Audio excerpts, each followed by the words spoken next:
though every now and then I do like coffee talks or talking about important. Usually it's the topics are related to discipline, training, sometimes relationships and that kind of stuff. But today, if you look at the title, it's a little bit different. Um, Basically, what I've been doing, I woke up quite early today. I went out, and while I was having, I'm still having coffee. I was watching HoeMath, one of his recent videos about the baby talk, um, and how certain category of women do that. I'll be honest, I like the guy. I think he's brilliant, and his videos are brilliant. How he structures and challenges the cliche way of thinking, and how the mainstream media pushes certain things. So yeah, I definitely like his channel, and but what I'm doing and the purpose of my channel is to kind of put away all of these things, which is more of the primitive level of thinking. Homas been talking about it themselves. So people who are on a more primitive level of thinking, they're kind of focusing on the certain groups and, okay, I'm proud because I'm a woman or a man or black or white or whatever it is. But what happens when we get a little bit on the higher level of thinking? And what is the, like, how all of us develop common sense and, resilient mind, discipline, despite our challenges? Because let me tell you, men and women, they think differently. That doesn't mean that, I don't know, sometimes people take that out of the context and rephrase that completely. We just do think and act, and we have certain different patterns. That's completely normal. Therefore we have our different challenges, with different sort of emotions, the expression of it, basic biology, all that kind of stuff. But how do we achieve, and as a person, as a woman who is all for um,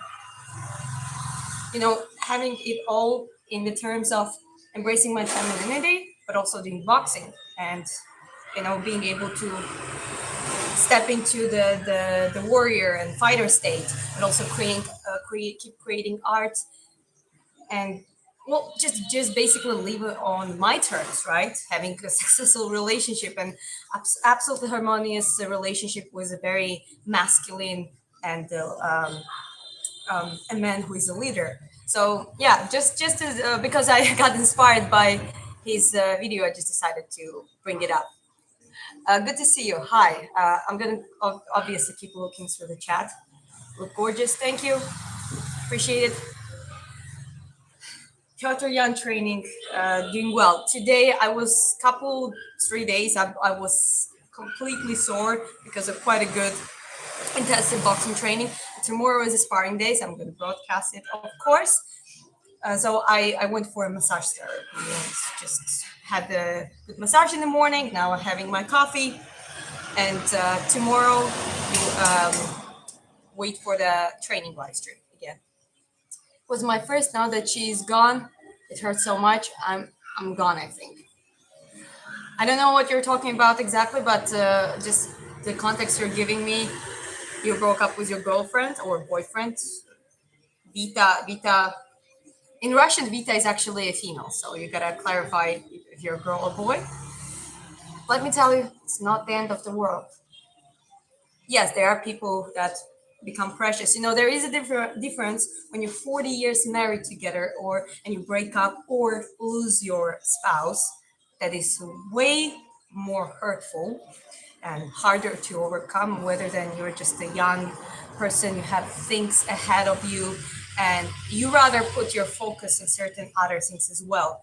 Because let me tell you, if you just focus only on the relationships as a young person, when younger people don't know how it works exactly, you're gonna get a lot of baggage, a lot of trauma. Just better go to gym, train. find the niche that you want to study and get good at. Create something, and dedicate some time to yourself. And that's also good for healing. After broken heart, the best thing you can do, just shift your focus. You cheated, we broke up. I'm 21. We were so perfect. Just you're 21.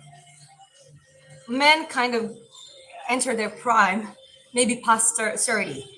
Financially, if you actually start working on yourself at this point, physically also, when the maturity and after the puberty and the maturity hits, so everything is ahead of you.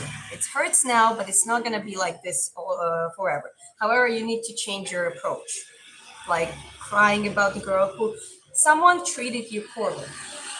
It's on her. Okay, so just try to think what you can be good at. What are you good at? Sports? Are you good at math? Are you good at chess? Are you good at arts? Anything else? Put your focus there. Get better. Hey, God bless you. I wish you health, wealth, and prosperity. Same as you guys. Like same to you guys. Someone else in the chat also says, Vita, it will get easier. Give it a few more heartbreaks. Well, you can do that, or learn on the first on that first experience or mistake, or call whatever you want. I had that one attitude since, I don't know, somehow I just figured it out when I was a teenager.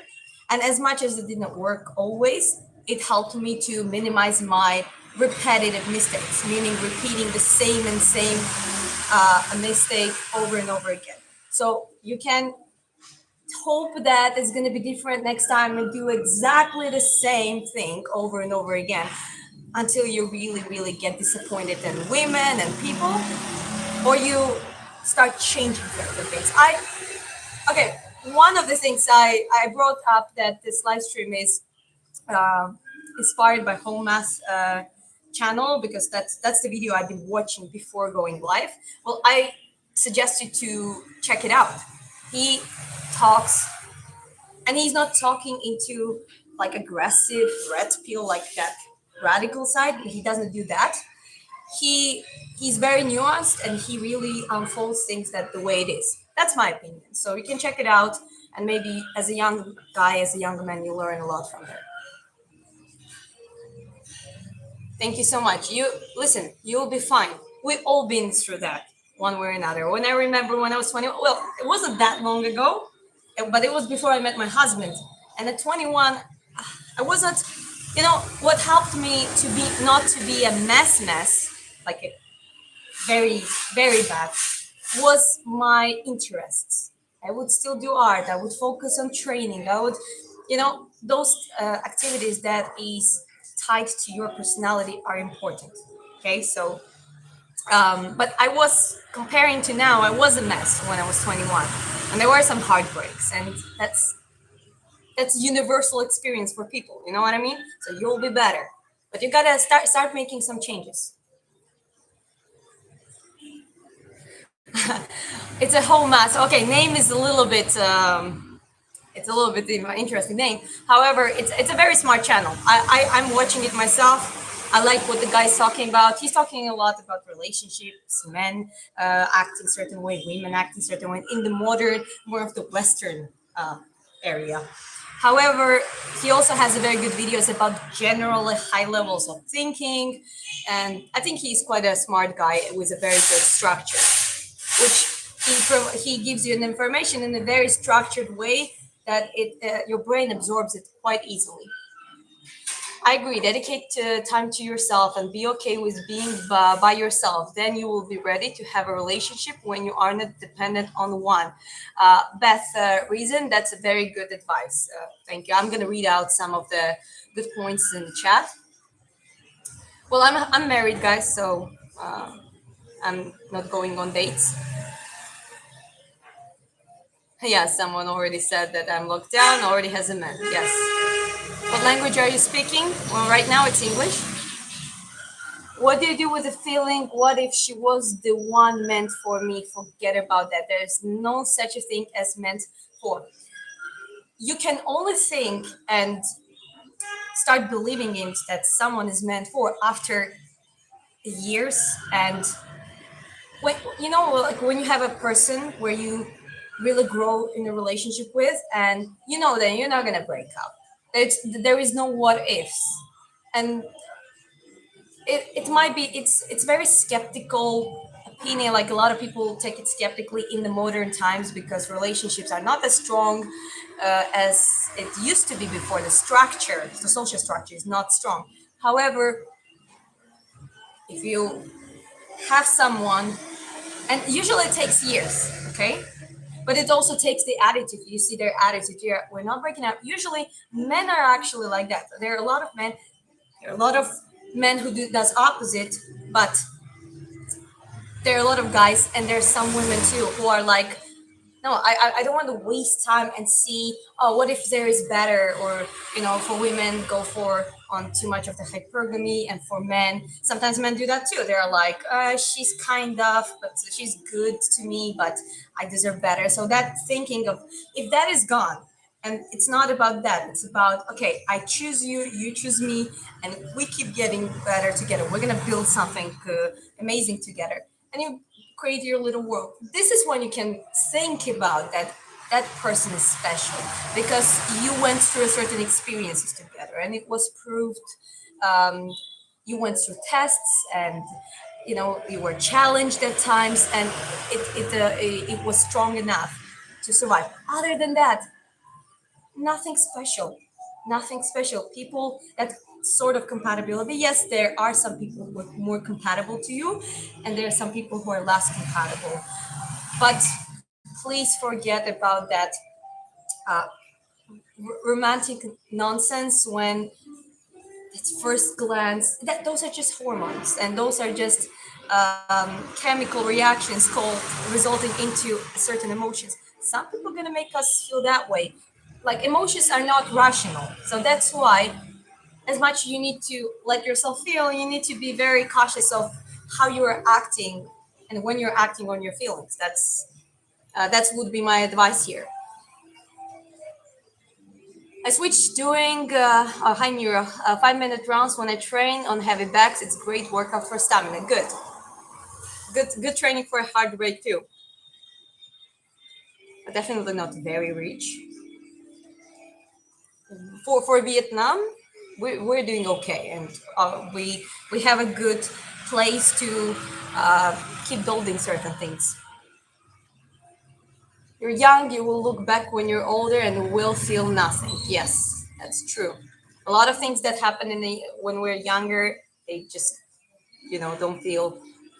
Sometimes you question yourself, how did I even, like, why did I even feel that way? But that's okay. We all feel something in the moment. But your attitude towards your feelings should be, you shouldn't act depending how you feel. You should act, work on your common sense, and that common sense is going to help you to filter your feelings. That really helped me because sometimes when I feel bad, you know what I do? I'm like, okay, I feel bad. Is there any reason? Then I realized that there is no particular reason. My life is great. That day was okay. It's just me, whether some physiological reasons, whether it's just not, maybe a little fatigue after, too much work. And then I'm like, you know what? Yeah, I feel it now, but it's not gonna be tomorrow. That's not. If I don't focus on it, it's not gonna even last for the next hour. I'll find a way how to make myself feel better. Right.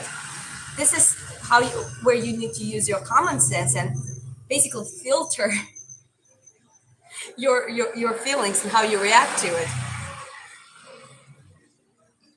Go on dates with your husband. Oh, my husband is awake. Good morning, baby. He's in the chat. Over 4 billion women on the planet, and only one of them is your mom. Chill, Vita. You'll be fine. Plenty of women out there. Oh, yeah, let's exclude your sister and some cousins. We don't want any genetical issues. Other than that, yeah, there are like a few women in your life that are related to you and very close to you. There's some that are not compatible, and there's some good women out there. Guys, gotta learn how to find good women, because good women probably don't spend too much time on social media. They are a little bit of nerds in the sense of they like to do something. For example, when I was in art school, the gymnasium in my teenage years, and also going to boxing and train there. For example, in the gym, there are a couple alongside with me, couple girls who are good. Actually, both there are a couple who are married now. And their husbands are from the sports field too, like a wrestler and boxer, and they have kids, and they still, but they were good because they had the focus. And when I was in art school, there were plenty of good girls that were super talented, working on their art, having that focus. You want people, and not that it doesn't only go for women. You want the men too that have something around in their life that they pursue, they're passionate about, they're serious about. And again, that's not the only factor, but it is a good complementary factor. That means that person is not only focused on their identity or only their relationships, in the sense of they just change their they changed completely from the relationship to relationship, all that kind of stuff. They have their own real persona.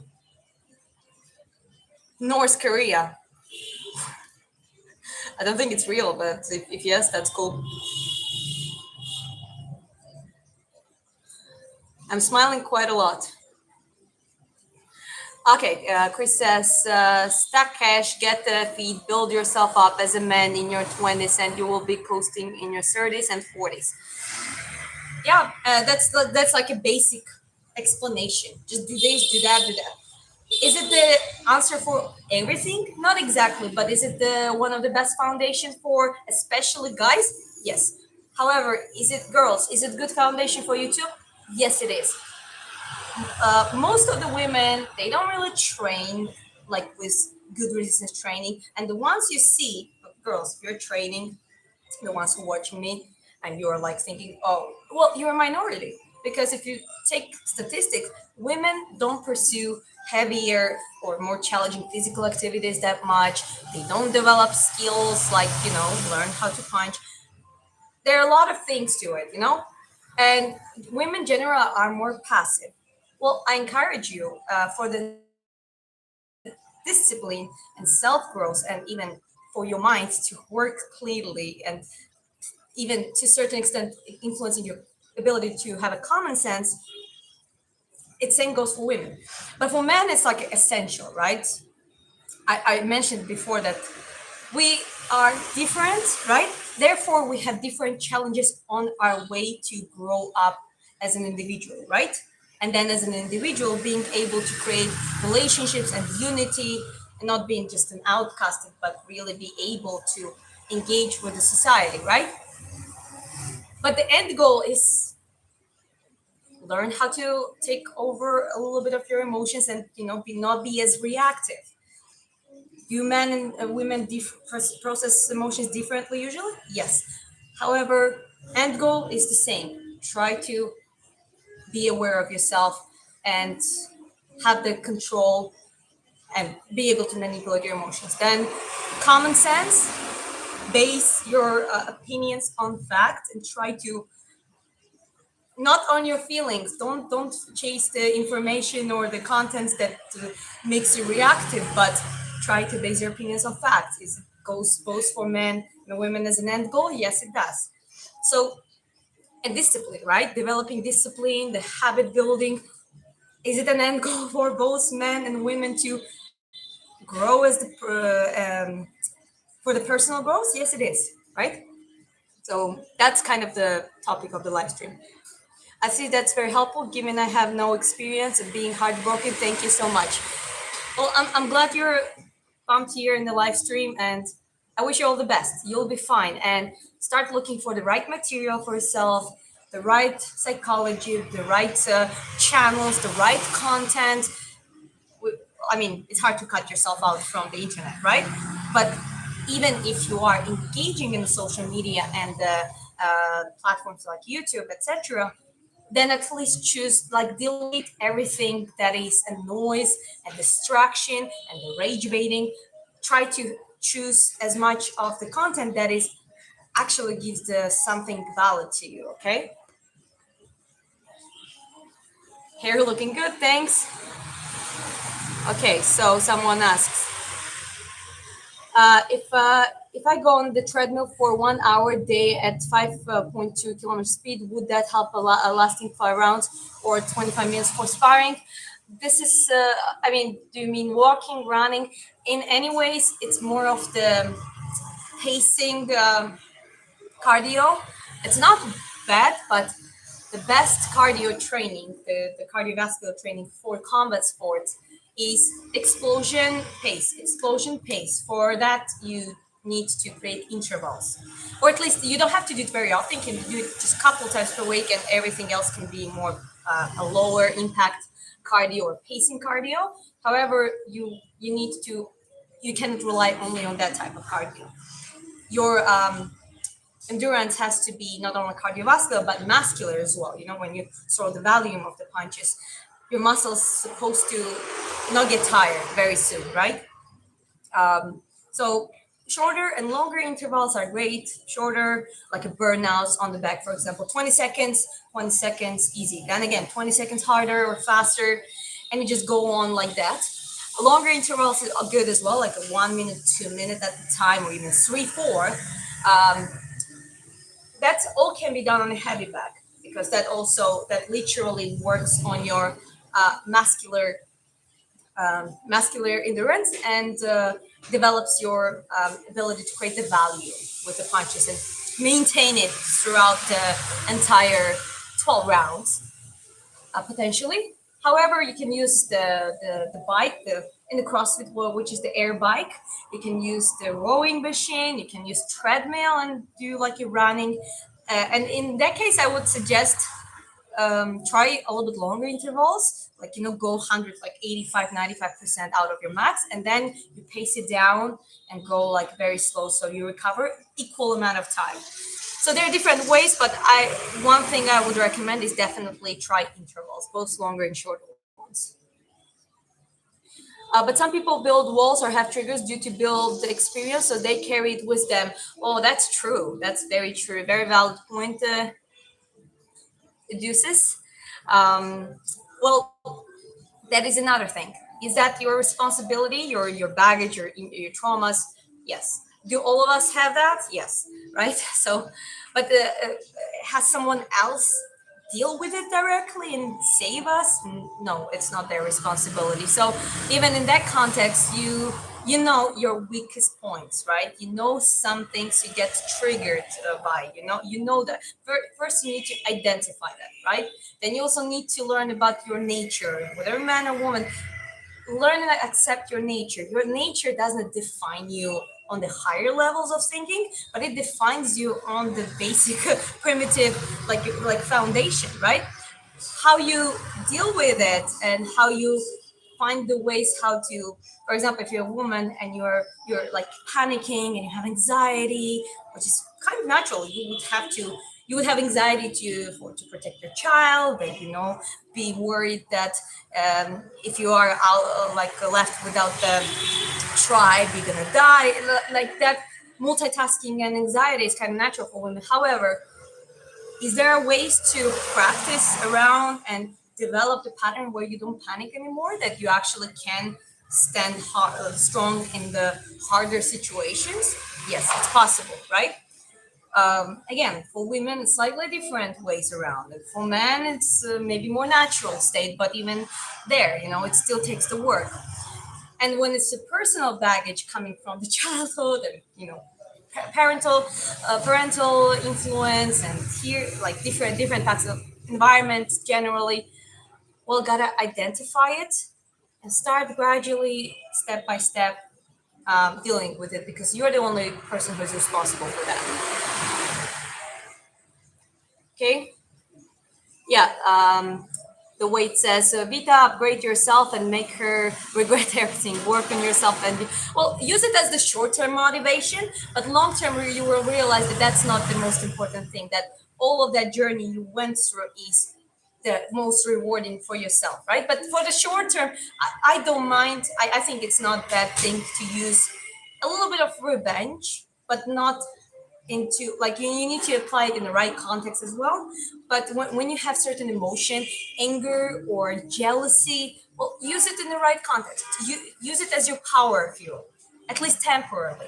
That gives you that first and strongest push, and then it's gonna transform into something bigger.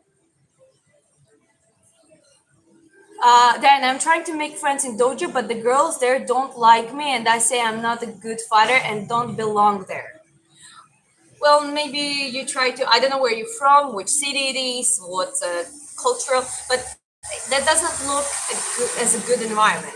All dojos or gyms I've been at, men, women, and not only towards me. Maybe I'm a girl and people are more perceiving of me, but the gyms I've been at and the dojo, I've been doing BJJ back in Georgia, in the gym called in the dojo called Legion, and then I've been in karate dojo.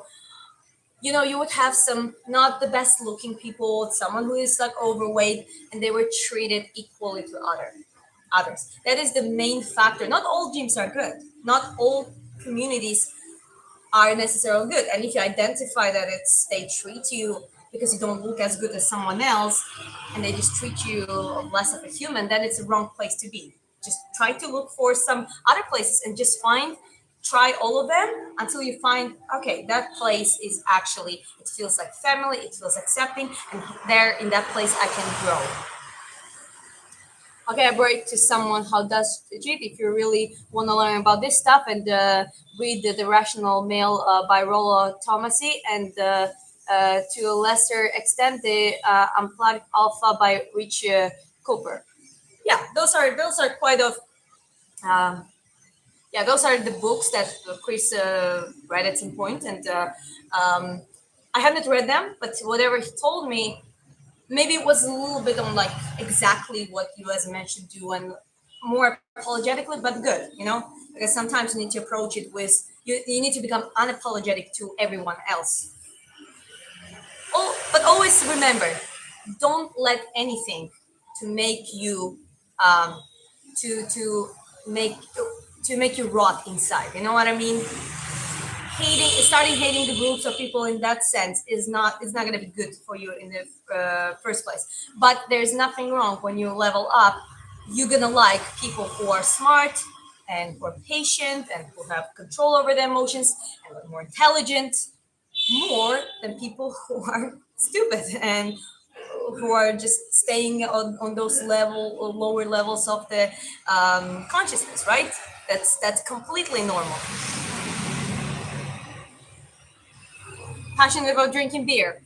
Well, get some other passion too that is kind of outweighing it a little bit. Like if you have passion about some combat sport training, and then you like drinking beer, then it's way better for you. Okay, I'm just gonna go faster. Oh my, I don't recognize that. A year and a half has passed. What kind of man did those sports pills make of him? I don't know what's the context here.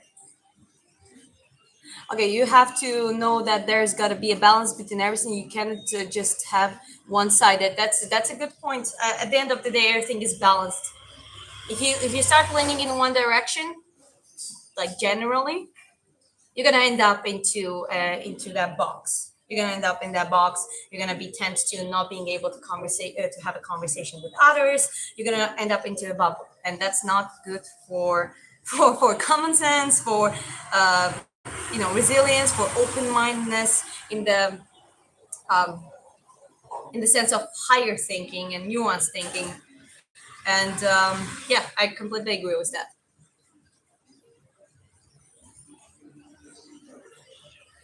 Since when did you have a relationship and advice? Unless you happen to be single, is it addressed to me? Well, I'm not single. I'm married. Okay. Uphill recognize a year. I don't feel emotions. I'm empty. A void. Well, I felt it at some points, but let me tell you, Sometimes it's not, there are few periods that might not be the worst thing, because you stop getting distracted by constant waves of, usually good emotions, and then the roller coasting down to the negative ones and back up. So-called emotional addiction, or like a dopamine addiction, whatever you call it. um, there is always that the void can be always filled with something, and it usually gets filled up with a purpose.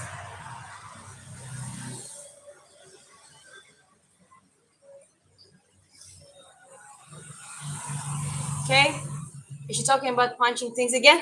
I thought we agreed to arrange an invitation.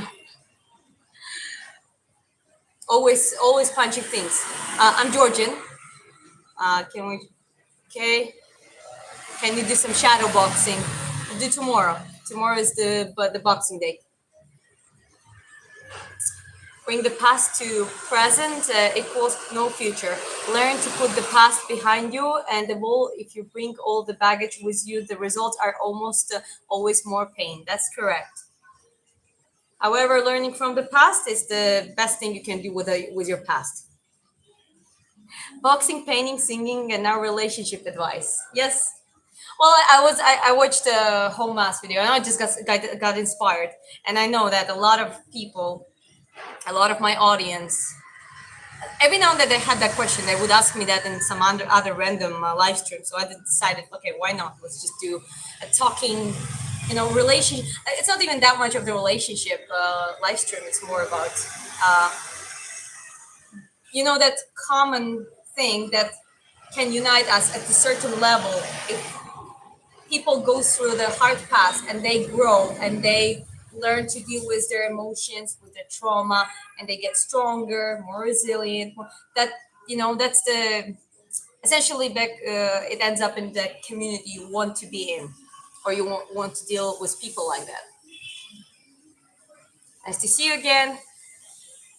Here we go. You're doing a great job. Thank you. Appreciate it. Is it cold? It's Vietnam, Southeast Asia, and it's not cold here. It's quite good temperature. And in Georgia, it's quite cold, yes.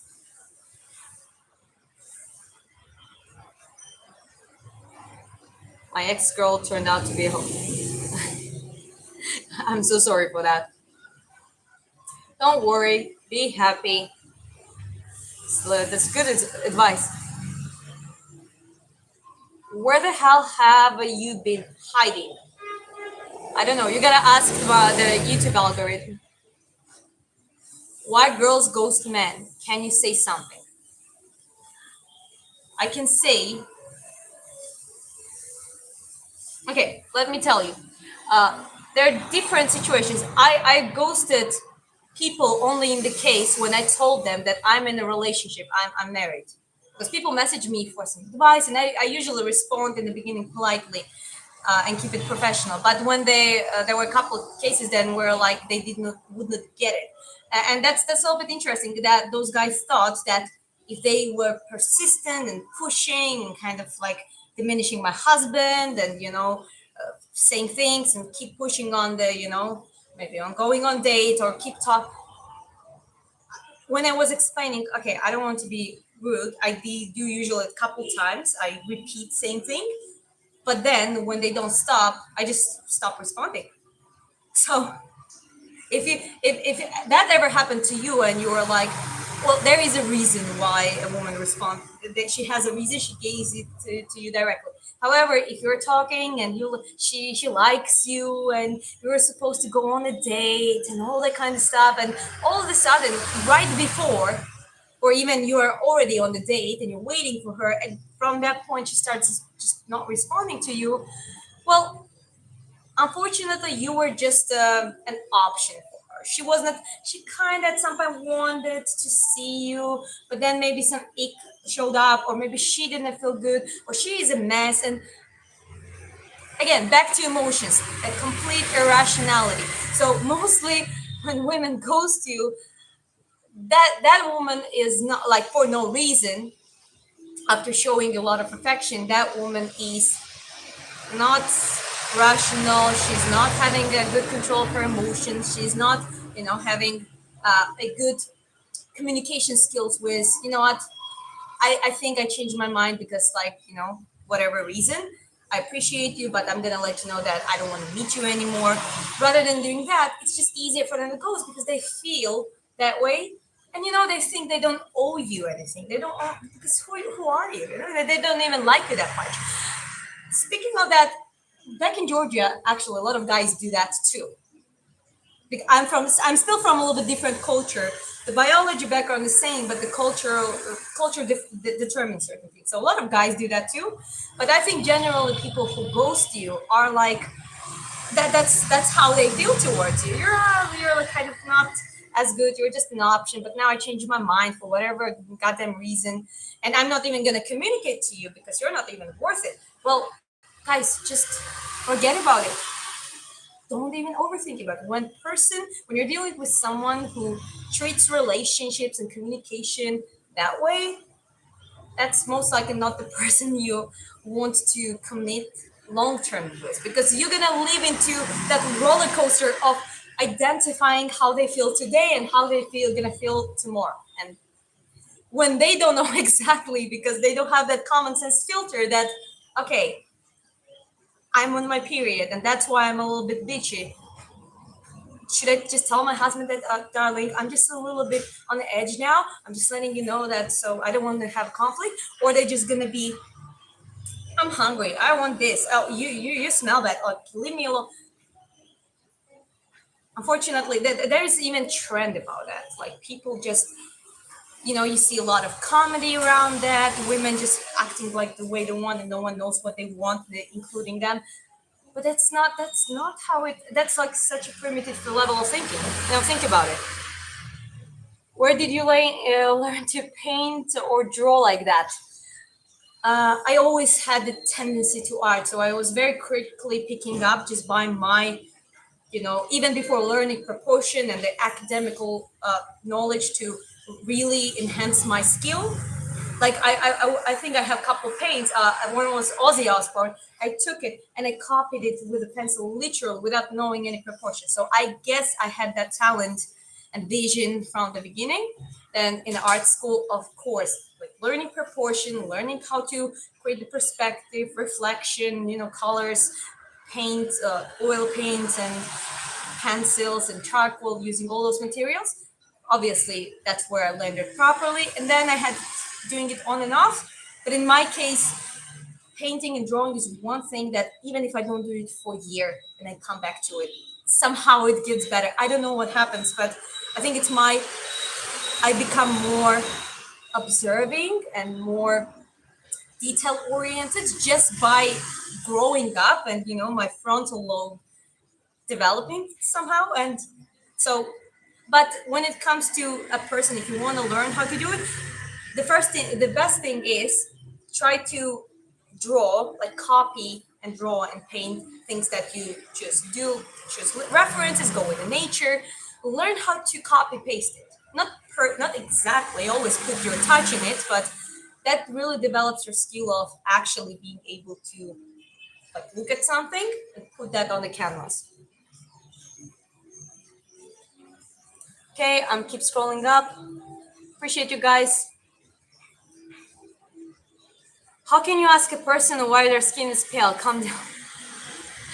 Well, genetics, backgrounds. I'm Caucasian slash Slavic, so that's kind of the skin of color that is natural for us.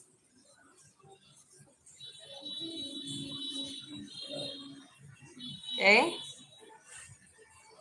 Oh, genuinely impressed by the painting. Appreciate it. Um, Again, that is one thing I've been always very progressively good at and getting better at. However, like in everything else, you need a structure. I think when you have a blueprint, when you have structure, that helps you to make things faster, put it all in place. So I would suggest you look up a proportion methods. I don't know all the proportions. There are very good YouTube tutorials where they actually do like very good geometrical building of the face and from different angles. That is a very good one. I just I have a basic knowledge. I'm using Da Vinci's basic method, like a splitting face in three, straight line. Then there's some other proportions, but I don't almost don't even use it anymore because I know approximately where the eyes has to be, and it's just with that skill development at some point you just have it in your head. You don't even put it on canvas anymore. Yes, I'm a painter and a boxer and a YouTuber. Yo, I ghosted my ex. Well, why did you do that, right? So think about it. What was the situation?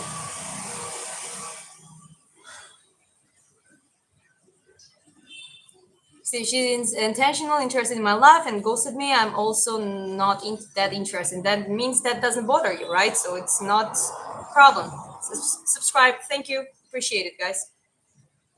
How's your accent? Good. You're Georgian, right? Yeah, I'm Georgian, and same same like with everything I do. I just mentioned that structure helps. When you learn language, one of the things is you break your tongue a little bit to have a generic accent so it doesn't sound a little bit like this, like you would think that I'm Russian. Because no matter how good is your vocabulary, once you don't work on the accent, it gives away a lot. And I honestly I prefer a generic language. So if it's Russian, you speak generic. Try to learn generic Russian, which is quite hard.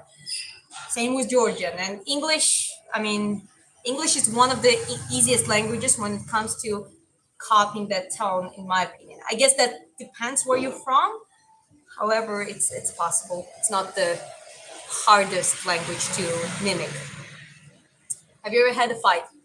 Yes, I had amateur fights and open ring tournaments, and I've been sparring partner and all of that. I'm definitely not doing heavy sparrings anymore. Only technical and smart sparrings. However, before every sparring would be a fight too. So I have a experience in the ring of literally brawling and throwing punches and getting punched, and yeah, that's where my experience comes from. Okay. Oh, what's up? How is the painting going? It's going well. It's progressing. I'm gonna do the live stream on painting too. I'm once I wrap up with this one, I will go home, rest a little bit, and do some more. I think if not fully, I'll try to do parts of it, and yeah, just explain the process more. Did you learn Vietnamese? I know xin chào. I know come on, and I know tạm biệt. Bye bye. Xin chào is hello, and come on is thank you. Like so far, that's what I know. I hope one day I'll be half as good as you at fighting. I hope I'm gonna be good at fighting. To be honest, because when you really have first few 2 3 fights, and depending how those go, this is where your confidence comes on. And I really really want to be able to use my power punching ability that I have. I'm quite a strong puncher for my weight and all of that kind of stuff. I just wanna, I just wanna feel it myself. So I want to be a good fighter too. You look like a Becky Lynch. I know. I've been told that many times. It's the tattoo. It's dragon. It's my signature tattoo. I love that one. People have been recognizing me with the tattoo sometimes, just with my hair. They're like, I don't remember you exactly, but I've seen your hair and I've seen that tattoo. So, go to the Newfoundland, Canada. Good luck understanding that. Good luck understanding that. Okay. I don't understand. I don't know the context though. Becky Lynch reference number one today, one of the few every day. Yeah, that's people just keep telling me that. You speak English with Russian accent. That's cute. Well, I would call this more Eastern European, Caucasian, right? Like mild one, because trust me, like there was this very funny video. So if you wanna it was actually about German. It's like, yeah, okay, if you like want to talk like a German, so you just become a little bit more miserable, but not too miserable because that becomes Russian. So you really have to harden um, sounds you make with your mouth. That is a real Russian accent. However, yeah, I'm trying to suss it out. Okay, so what do we have? Same. Look, Becky Lynch from WWE. Yes, got that. Everything's fine. Thank you. How are you doing? Do you think I can beat a kangaroo? Are you Australian? Uh Man, Australians are the I think the bravest people. Like creepy kangaroos and the flying spiders, like a spider brain. No, thank you. Appreciate it. Have a good day. Nice to meet you again. Thank you, Han. Nice to meet you too. Your accent is clear. I think it's most generic, maybe slightly European. It depends who I'm talking to. I have a lot of American clients, so I'm doing personal coaching and online. So I have a lot of American clients, and then when I talk with them, I start picking up on their accent, so it becomes more flat and like that. Just I find the American accent more flat, generic one, obviously, not like the country, like a country accent, which is, you know, I'm not gonna try to mimic it though. I went to work. Good for you. Do Muay Thai. Muay Thai is great. Maybe at some point, but right now, full focus on boxing. Anyways, guys, back to what was the topic? Yeah, topic was basically whether you are a man or woman, or older or younger person. There is something that at some point, at certain level of growth, we can all relate with each other, and that's why people in the martial arts, men and women, coexist and actually do it quite successfully. And in some fields, when it's not quota, when it's not forced to, oh, there has to be certain amount of women, sort of science fields where there are less women because less women choose to do that. But when they earn that, it's completely fine. They just blend in with that community or that society.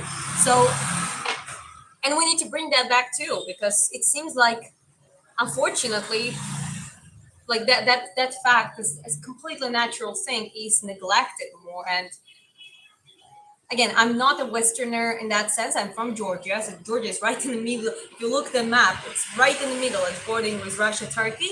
So we have some Western influence, but we also have a lot of post-Soviet and Russian influence. And yet, even at my country, more and more, like I literally hear that there has to be 50% women there, and there has to be this. And, well, what if it doesn't work? Let's think about the problem, the solution, and the outcome scenario. Let's look at it that way. We have, I think, recently we got the first female captain, a ship captain in Georgia, like female Georgian captain. But knowing the Georgia and knowing their standards and knowing how she went through whatever she had to went through to earn her place, earn her status and title, and actually become maybe even better, satisfy that requirements even on a higher level, because sometimes if you're a woman in a male dominated field, they're gonna ask more of you, so essentially you got to work for it, right? So I know that she worked hard, and I have some common, like, people who know her. I asked about her, and they're like, yeah, she's been absolutely dedicated, absolutely learned, and great, she did it. But if we say that, okay, now 50% of women have to go here and there in the military, especially in the higher echelons, well, it doesn't work that way. There are certain fields, there men are majority. There's some fields that women end up to be majority, and it just kind of goes natural. So that is kind of a part of common sense. I think potential is there. People can, how to say that, they can thrive on their individual, um, tendencies and talent. And sometimes it happens that not all women want to be or good at nursing or psychology. And all of a sudden there's one in, let's say, 10, 20 women that actually has very good mathematic brain, and she would be do well in engineering and here and that. Okay, it's possible, right? But at the same time, that's not that basic pattern tells us, right? So why should we enforce people doing things? That is one of the principles, just looking at it factually with the common sense, and don't get upset about it or be emotional for whatever reason.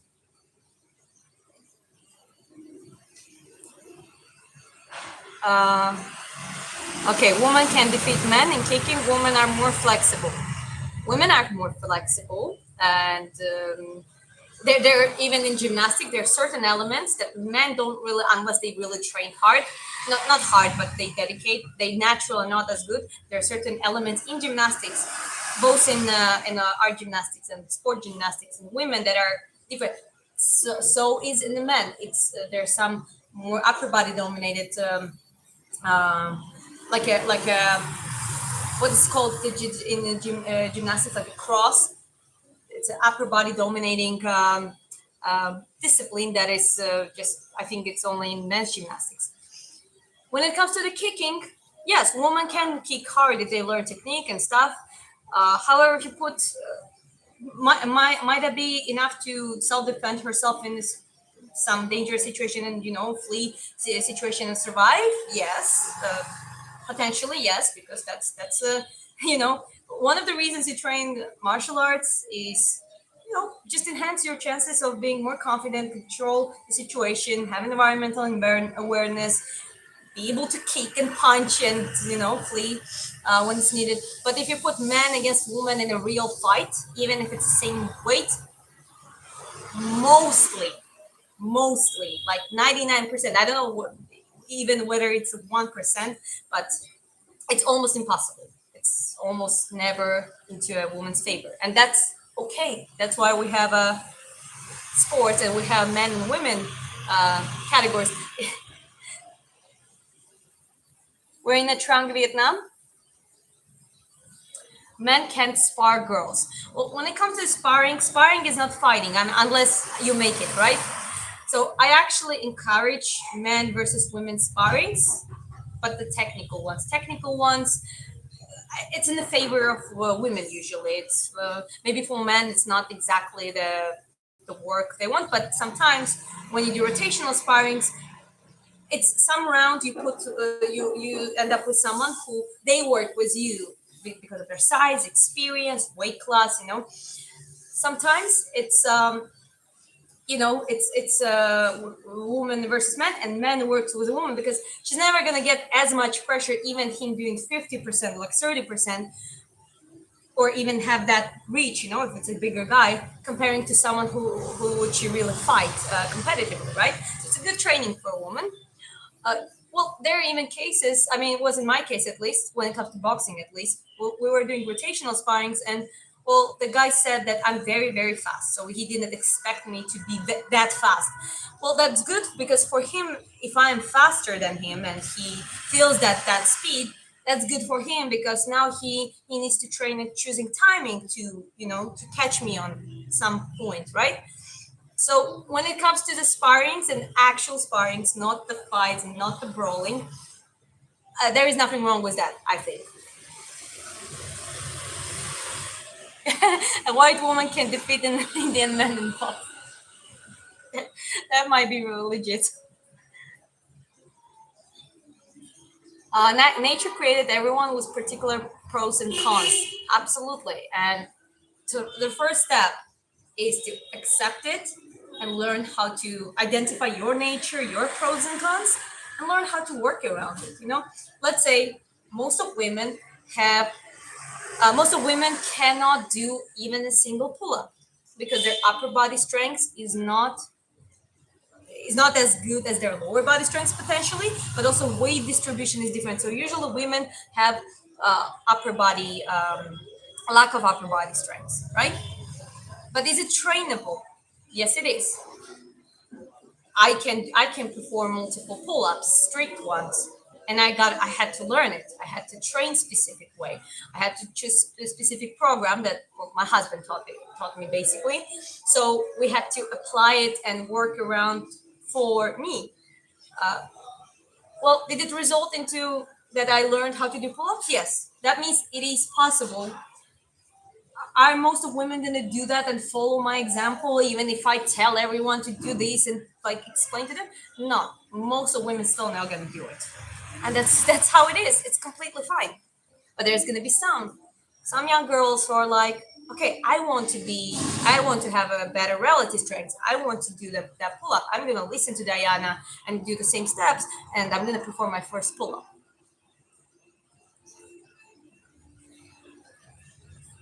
A Jamaican woman can outrace Inuit men in running race competition. Listen, Shakara Richardson can outrun basically uh, any, maybe some of the athletic men like who are doing like PFL and soccer, like who do sprints. Sometimes they're very fast too, like they perform 100 meters in 12 seconds or even sub 12 seconds. However, well, Shakar Richardson's best time was 10:60, and Flojo had 10:46, I think.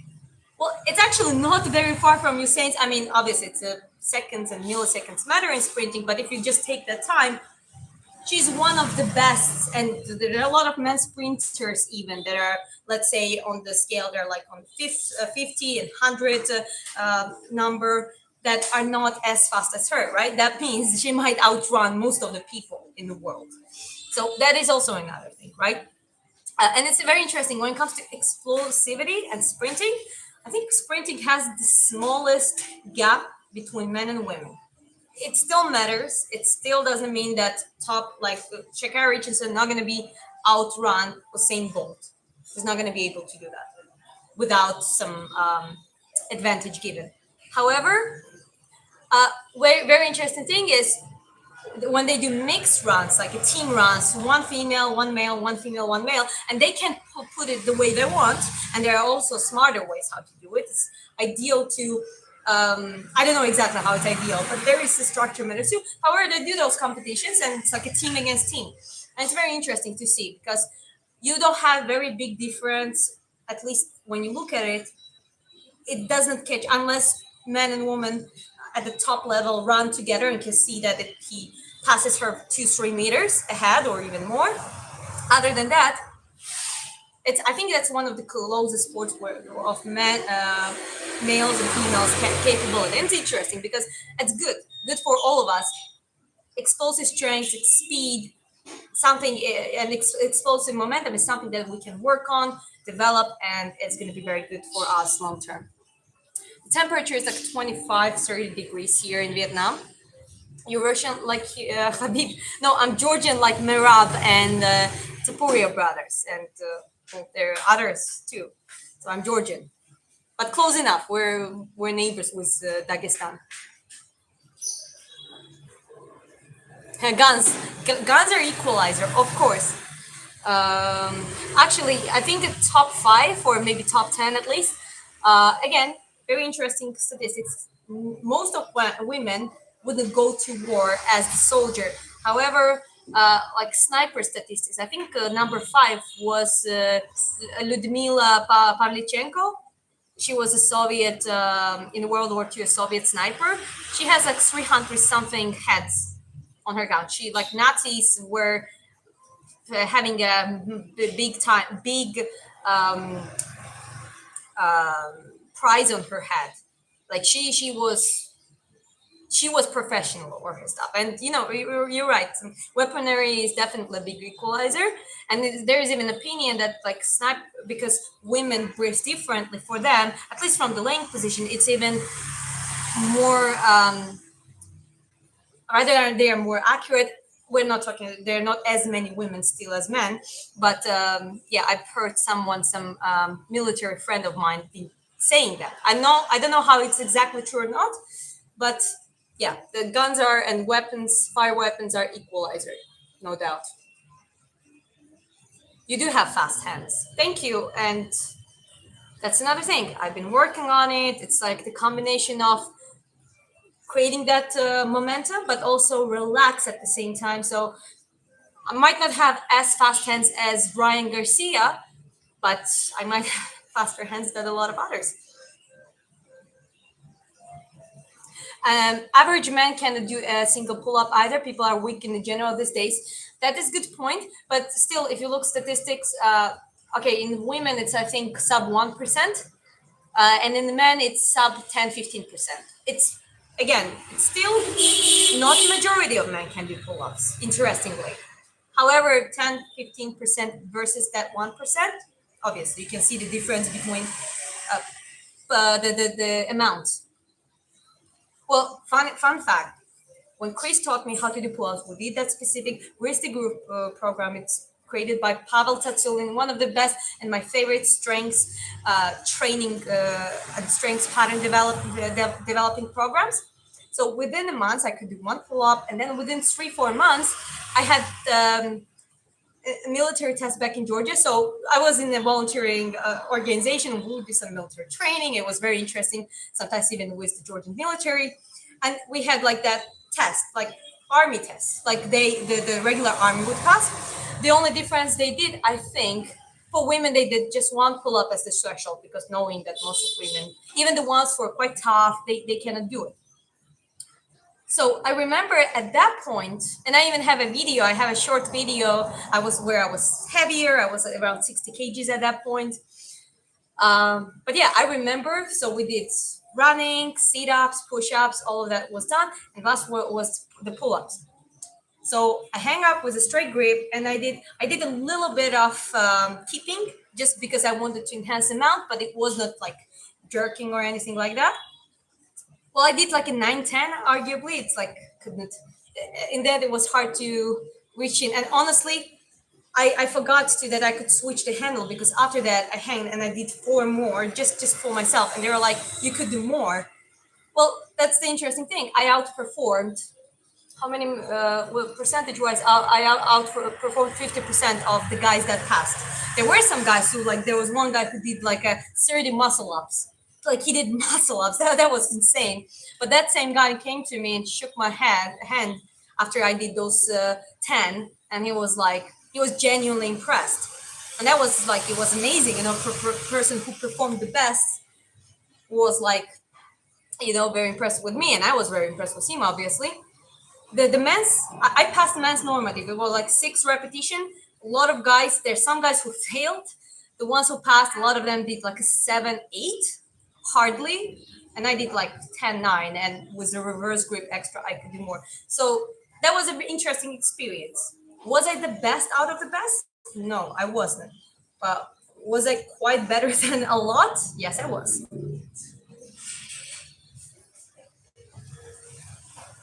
Okay, but if a woman in a lightweight, they can do a pull-up.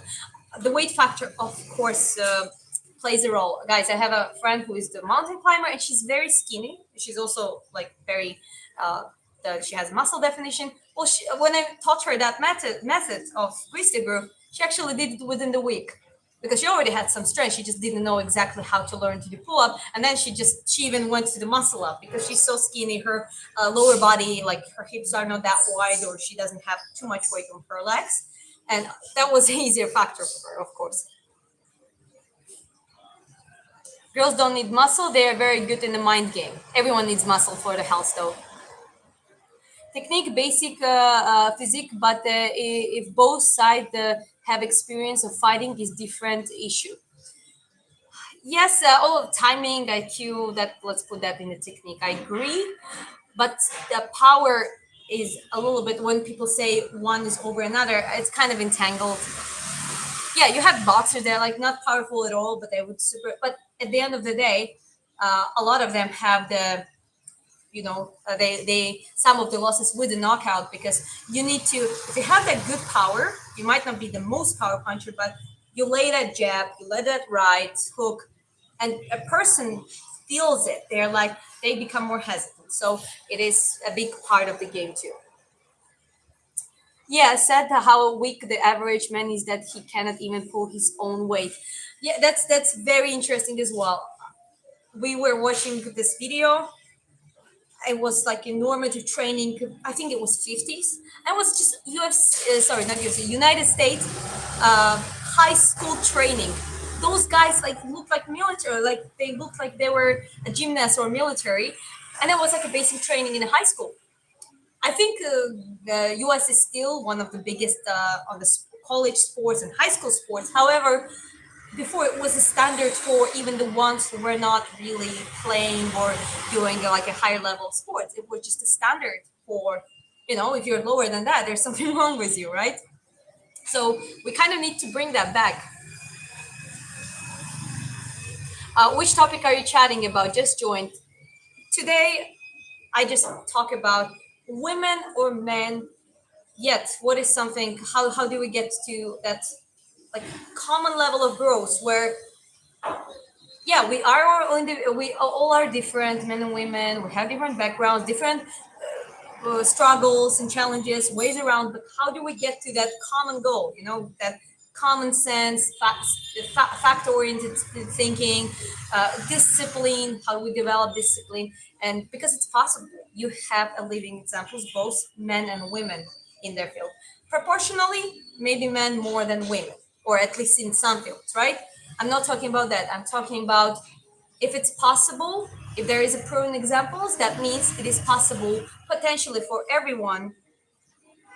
Everyone's not going to do it for sure, but having that culture of encouraging those things instead of just having stupid trends on TikTok and just attention whoring for both girls and boys, we need to start encouraging that we all have potential to be stronger, uh, calmer, more resilient, being able to have a conversation, have an impact, positive impact on the society, right? But it takes a certain level of dedication and growth. There is a tribe called Bajau. They have evolved 4 times larger spleens than an average person because they live in the sea and can hold their breath for 10 minutes. Yeah, that isn't that crazy? Sometimes the origins and the culture and the background and the geological environment determines that. There is another tribe. I think it's Mexico, or at least it's the South America. There was this girl who's from that specific tribe. They just run. Like one of their main transportation is basically running from a village to village from the location, and it's like a mountain area. And I think she won a marathon like, amongst women, and went ahead a lot of men as well, with her traditional dress and her traditional shoes. And Nike tried to collaborate with her, offered her to send her Nike shoes, and she would run. And she said, "No, thank you. The reason I'm running well is because I wear my traditional wear and the gear." And that was a quite a low blow to Nike. If you know who I'm talking about, you can look at it. Also, I'll tell you another story after I go through the chat. Okay. Oh, the weight is experience. Thank you very much for super chat donation. I appreciate it. It's very kind of you. Okay, technique plus physical, not or yeah, plus physical, absolutely. Even when you perform technique, your neural patterns and your muscles work to a certain extent. That's why even boxers, even who just learn how to punch hard through technique without even lifting weights, they already get that some sort of muscle definition, right? So yeah, it's kind of not either or other, it's both. Yes, Ludmila Pavlichenko was a legend. Yeah, those are kind of women that I look up for because it is possible. Do all women have to do that? No, I think most of women need to be themselves, accept their femininity, create family, have kids, take care of that future, raise a good generations together with their spouses. Nothing wrong with that. But even even women who perform and do some cool or harder stuff, even for them, I mean, I'm not. I'm trying to preserve and keep my femininity as much as possible. That's because that heals me. That helps me. Like that gives that nurturing and healing energy to others too, and that's how I want it to be. But when I do boxing, obviously that's not much femininity. It's about that focus, sharpness, And I love it. There's like, you kind of can have, and you can switch from one to another, but never give up on who you truly are. And your biological background has to do a lot with that foundation of who you are. You can read about Princess Dia. She fought Arabs and defeated them, but eventually lost. Well, there were a lot of, even in Georgian culture, we had women like that who would change armor and look as men. And funny thing, men of their army knew that it was a woman. She was well respected. She was accepted as a sister slash brother in the but she would wear that men's wearing for the enemies too, because so they wouldn't think that it's a woman, so there was not you know direct intention for rape or like slavery. So she would Tekla Bichi. It's Tekla is the name, Bichi is the boy. That's how they would call her. That was our last king's daughter, and she would engage in the battles. And so yeah, there are examples of women doing that and being absolutely brave, absolutely dedicated, and being respected amongst their the men surrounded them. Because at that point, when you're in the battlefield and someone wants to kill you and you have to protect your country, that boundary is like, oh, you're a man or woman. It kind of disappears. At that in that setting, you have brave, a little bit of desperate people because they maybe even didn't have a choice to be other than other way, and they're in the survival mode, and all they can do is just stick together and pursue that goal. Okay, don't you feel regret after getting your tattoo on your body? Absolutely not. I'm not getting any more tattoos, but I have a couple tattoos, one here and one on my calf, that are they mean a lot to me, and I absolutely don't regret it. It's her body. Let her do whatever she wants. Again, I don't care if someone says that, oh, this is haram or sin or like you shouldn't. That's your opinion. Will they come and cut off my arm and force me to get rid of that tattoo? They cannot do it, right? If there was a threat for it, oh, I would fight for sure for my rights over what I do. However, it's not that we shouldn't be that emotional. Someone says, "Oh, you're not good enough. This and that. This doesn't look good on you." Okay, thank you for your opinion. It's fine. Just that's one of the things, guys. Learn to, and I was struggling with that. Another topic to this live stream that's related to the main thing, the main topic. I One of the most challenging things for me was accepting the criticism. Like for a lot of people, but like just naturally, I would get very very offended or very self-critic. Like I would like to take it.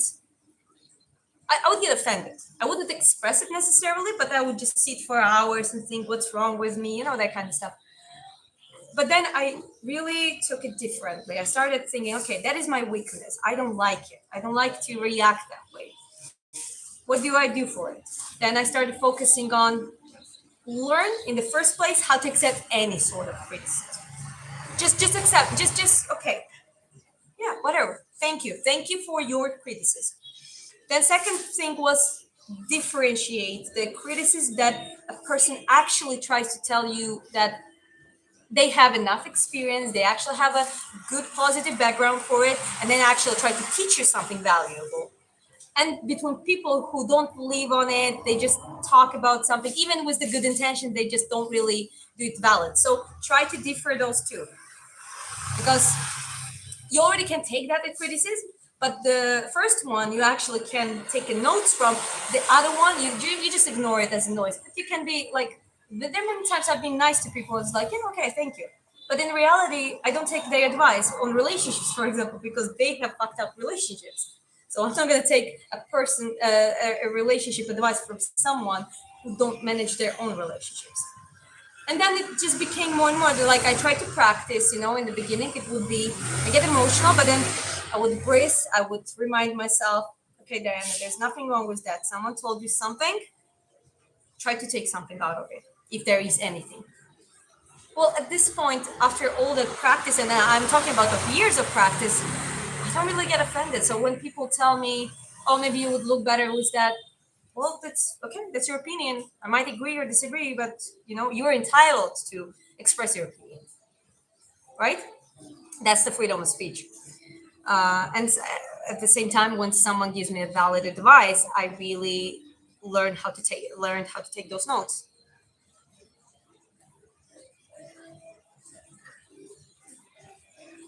Yeah, babies. We all need to have babies. Absolutely. But also, guys, prepare for the babies too. One of the things in the early 20s, especially you guys, you want to work on, because it's not only for get a girlfriend and just be cool.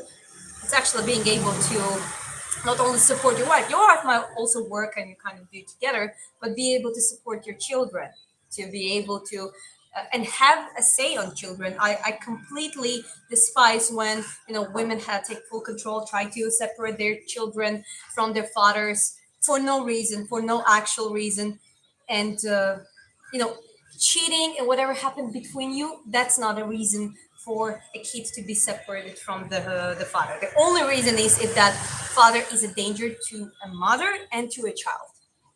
That's pretty much it.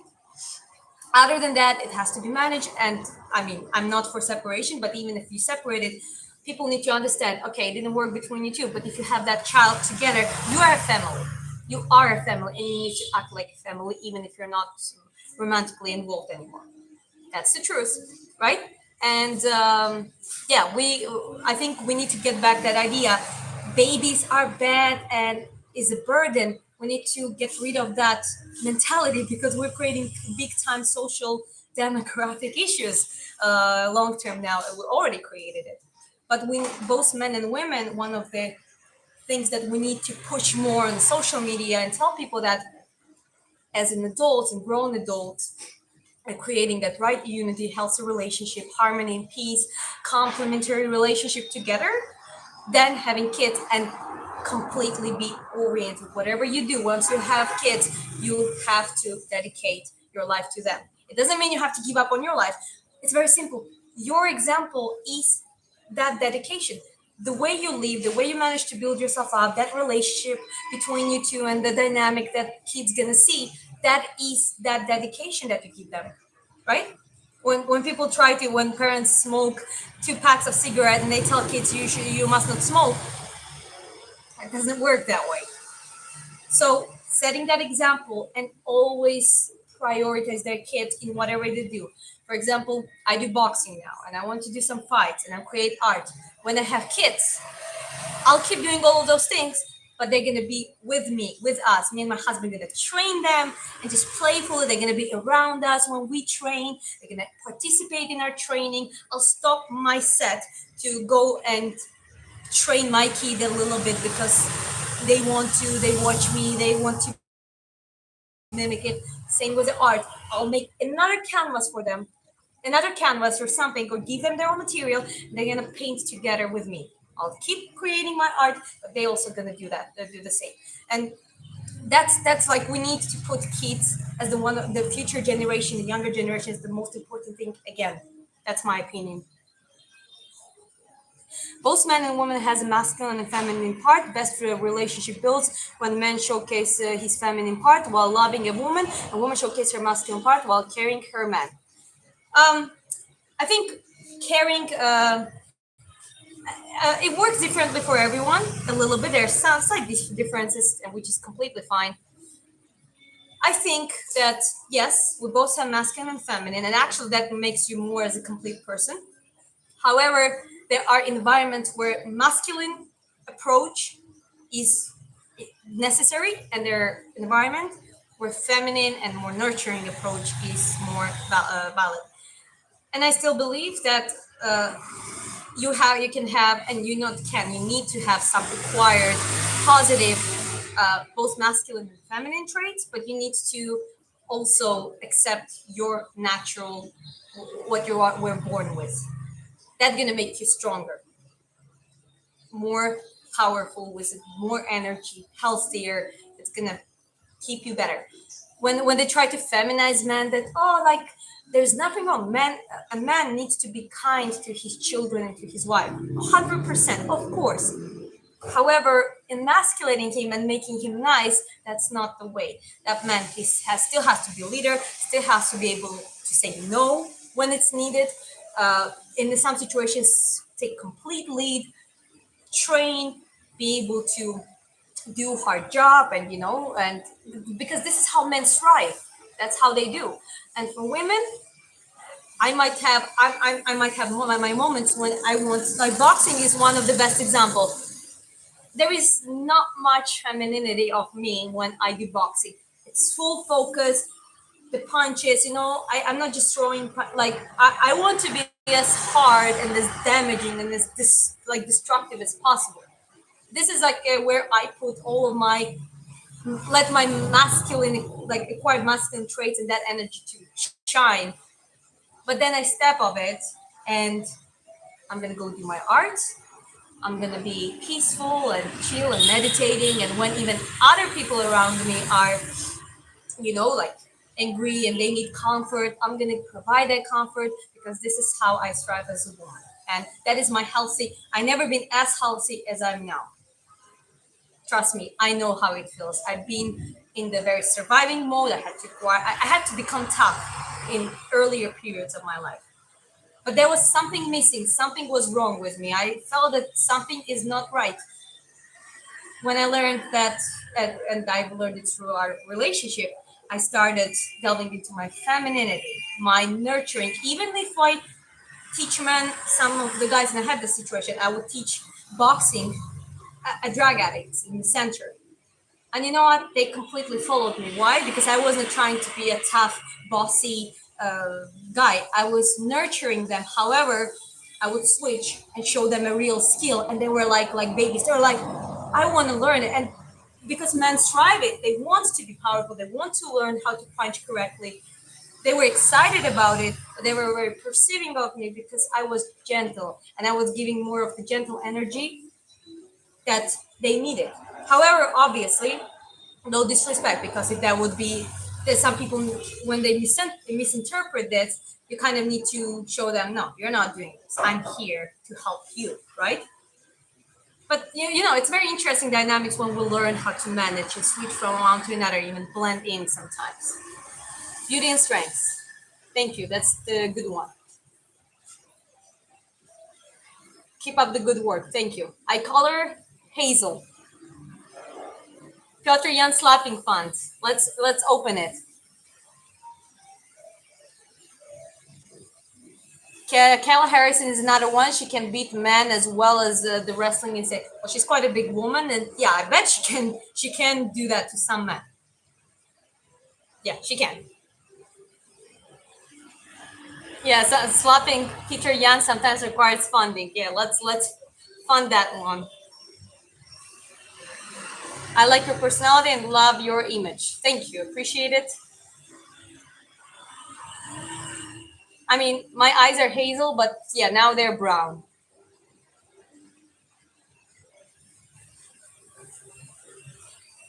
Why a woman never initiates the talk even if she likes a guy? Uh, well, my opinion on this one, and I think it might be close to the how it is. A man is a conqueror. So if we just break down to the basic biology, a man would initiate. And then culturally, also most of the cultures it developed that way. It's actually it's last few decades that something changed, and women. There's nothing wrong when women can approach it. There's some more how to say dominating women, and they like to take that role sometimes with men, so they would approach. But majority don't, And the culture and the society always would be that men would. Ask out a woman for a date, and but she also would behave appropriately. She would be like, oh yes, please, if she likes a man, and if not, she would just like women were also more communicating about that because in society like it was different before. Now it's all that informational roller coaster. It's almost like you've been told by social media of how a woman like you're a table and you're that, and all of a sudden you don't have to contribute to anything. Whatever whoever says that it's opposite, it's an oppression. And well, that's the thing. Now we're kind of at the stage, at least at the And by the way, HoeMath explains that very well. Check out his videos. I mean, I think the guy is genius in providing that structure. But yeah, like it's an interesting thing. Now women are at the position that they want to be biological. They want to be approached by men. They want that man to be brave enough, strong enough, confident, and even don't caring too much of what she thinks because he can approach someone else too. So that vibe, women want that vibe, and men like that approaching to them. But at the same time, well, they there is like a top elite, or like let's say 10, 9, 8 amongst men who get all the attention, and also with that emasculating culture and agreeableness in the men. Now everyone else is like shy and emotional and lost, and that's also society's fault. But also women are confused because they cannot approach those top tier are not usually they're not enough for all the women, and all the women will want those top tier, and they also want commitment on the top from someone who has a lot of access. And then 7, 6, like everyone below, is mistreated, but also they're also raised in the culture. They're like they don't train, they play video games, they're addicted to porn, addicted to junk food, they don't learn things, they don't become professionals in the field, nothing else. So because before you would have men of all classes, and you would have, let's say, look wise Q3, but that man would work in a factory, have strong hands, and still would have a family, at least within his social class, and would have kids, and they would, try to raise kids and survive in this life. I'm not saying we need to get back to that social disparity. I'm just saying that, like the combination of emasculating men, that for men it's like they're scared to approach a woman. Like that's crazy. Anyone. And then that's women complaining about actually not knowing exactly what they want, and complaining about like, oh, men are oppressing and men are aggressive, and when they take initiative that's not good, but also that they don't approach me anymore, that all neither good as well. So no common sense here, guys, right? There are still people with the common sense. So are women. Some women with the common sense, with more traditional or old school values, with some modern touches. I do believe that this is the best time to live in when it comes to medicine, to opportunities, to traveling, to being a freelancer, to not being tied into one specific spot, and when it comes to certain independence. However, again, that there is a lot of negative on top that is super destructive to all of us and society, and we just need to start cutting off that bullshit. Suppose, aye. I'm Georgian with the Slavic roots. That's true. I'm married. Thank you very much, but I'm married, and my husband is in the chat. You read about the Queen Tamar the Great. She was a menace and legend. Yes, of course. Every Georgian knows Queen Tamar. She was actually one of the prominent. And fun fact, she was so respected. She was called King Tamar, not Queen Tamar, in Georgian at least. I mean, she's known as a Queen Tamar, but in Georgian, her father didn't have a male hair. But I don't know, maybe he saw certain traits in his daughter. Maybe he just wanted to keep it right. What he did is he crowned her before his death. He put her as his regent, like she was co-ruling with him and learning how to rule. And then he crowned her as the king. So then after she was married to David Soslani. He was the head of the general. I bet a lot of men around her would make a military decision, because she was not really that militaristic, but she was a strong diplomat. She actually was the first woman who would send a noble woman as the diplomat on the negotiations, the political negotiations, and successful ones. And that was a very interesting dynamic. She was this central figure. The men cherished her. They did their stuff. They would secure her position with their military decisions, her husband, including her husband.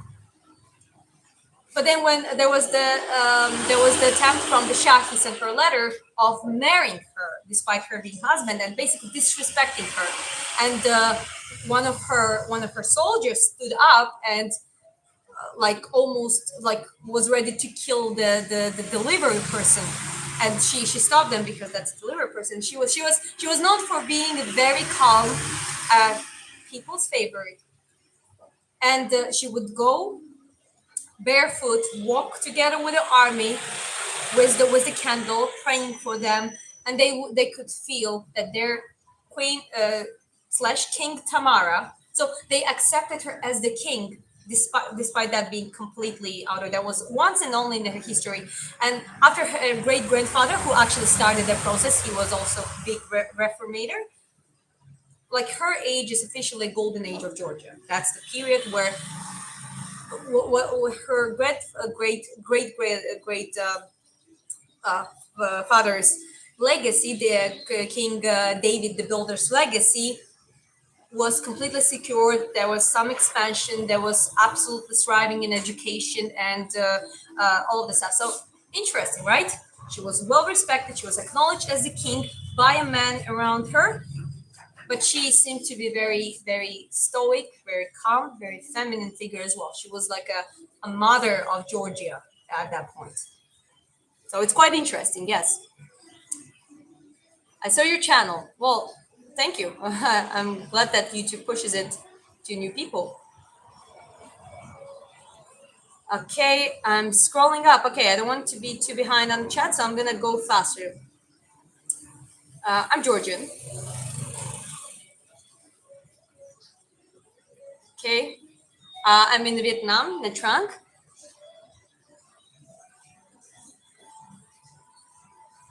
You think you're living in bad neighborhood? Yeah, that's exactly. I'm also trying to do. How is it Georgia? Wait, I'll say something in Georgia. Do you think it's okay? No, I cannot do. Somehow I cannot do Georgian accent. But yeah, if you listen to Mirab, that's a good Georgian accent in English.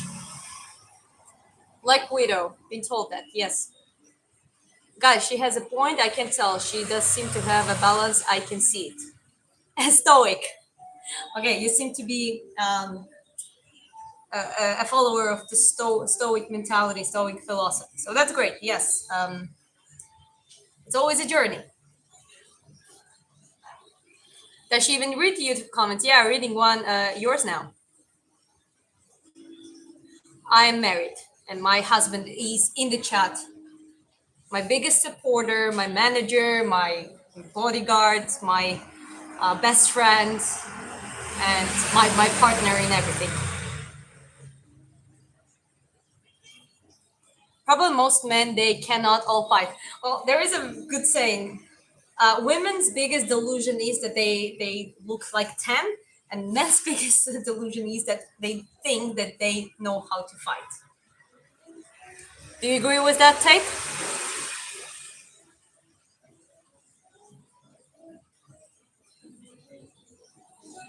Okay. She's reading them, but okay, stoic. It wasn't very stoic of you. Yeah, I'm taking time. I'm ranting. I'm sorry, I'm ranting, but um, that's how I do it. Unfortunately, that's true. Maybe in 1960s. Okay, yeah, yeah, thank you. What's your country name? Georgia. Same country as Mirab Dvalishvili and Tapuria brothers. I do kind of want to visit Russia. I think Russia is interesting. I mean, I haven't been in Russia. Like, I've been in one city bordering with Ukraine, actually, because I have some relatives there. And I've been more of the Ukraine, but it was long ago as well. Russia is a big country, and it has truly some spectacular nature and areas. So I would visit Russia with pleasure when that there's some political changes and stuff. Because right now, with my opinions and my political view regarding the Russia in Georgia, I don't think I would be welcome there. Because guys, don't forget they actually check social medias and stuff, so you gotta be careful before going there at this point, at least.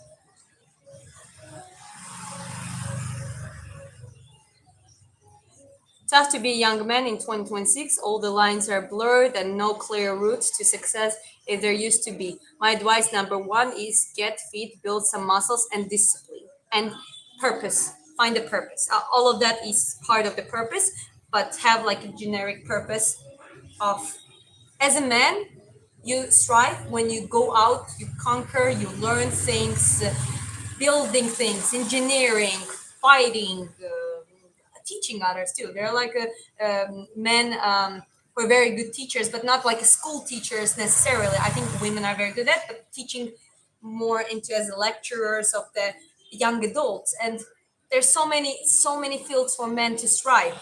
And don't listen to anyone. If you're in an environment where it's like a white male is a bad person, and like just stop it. That is already changing. I think there are some shifts already that people are tired of that nonsense.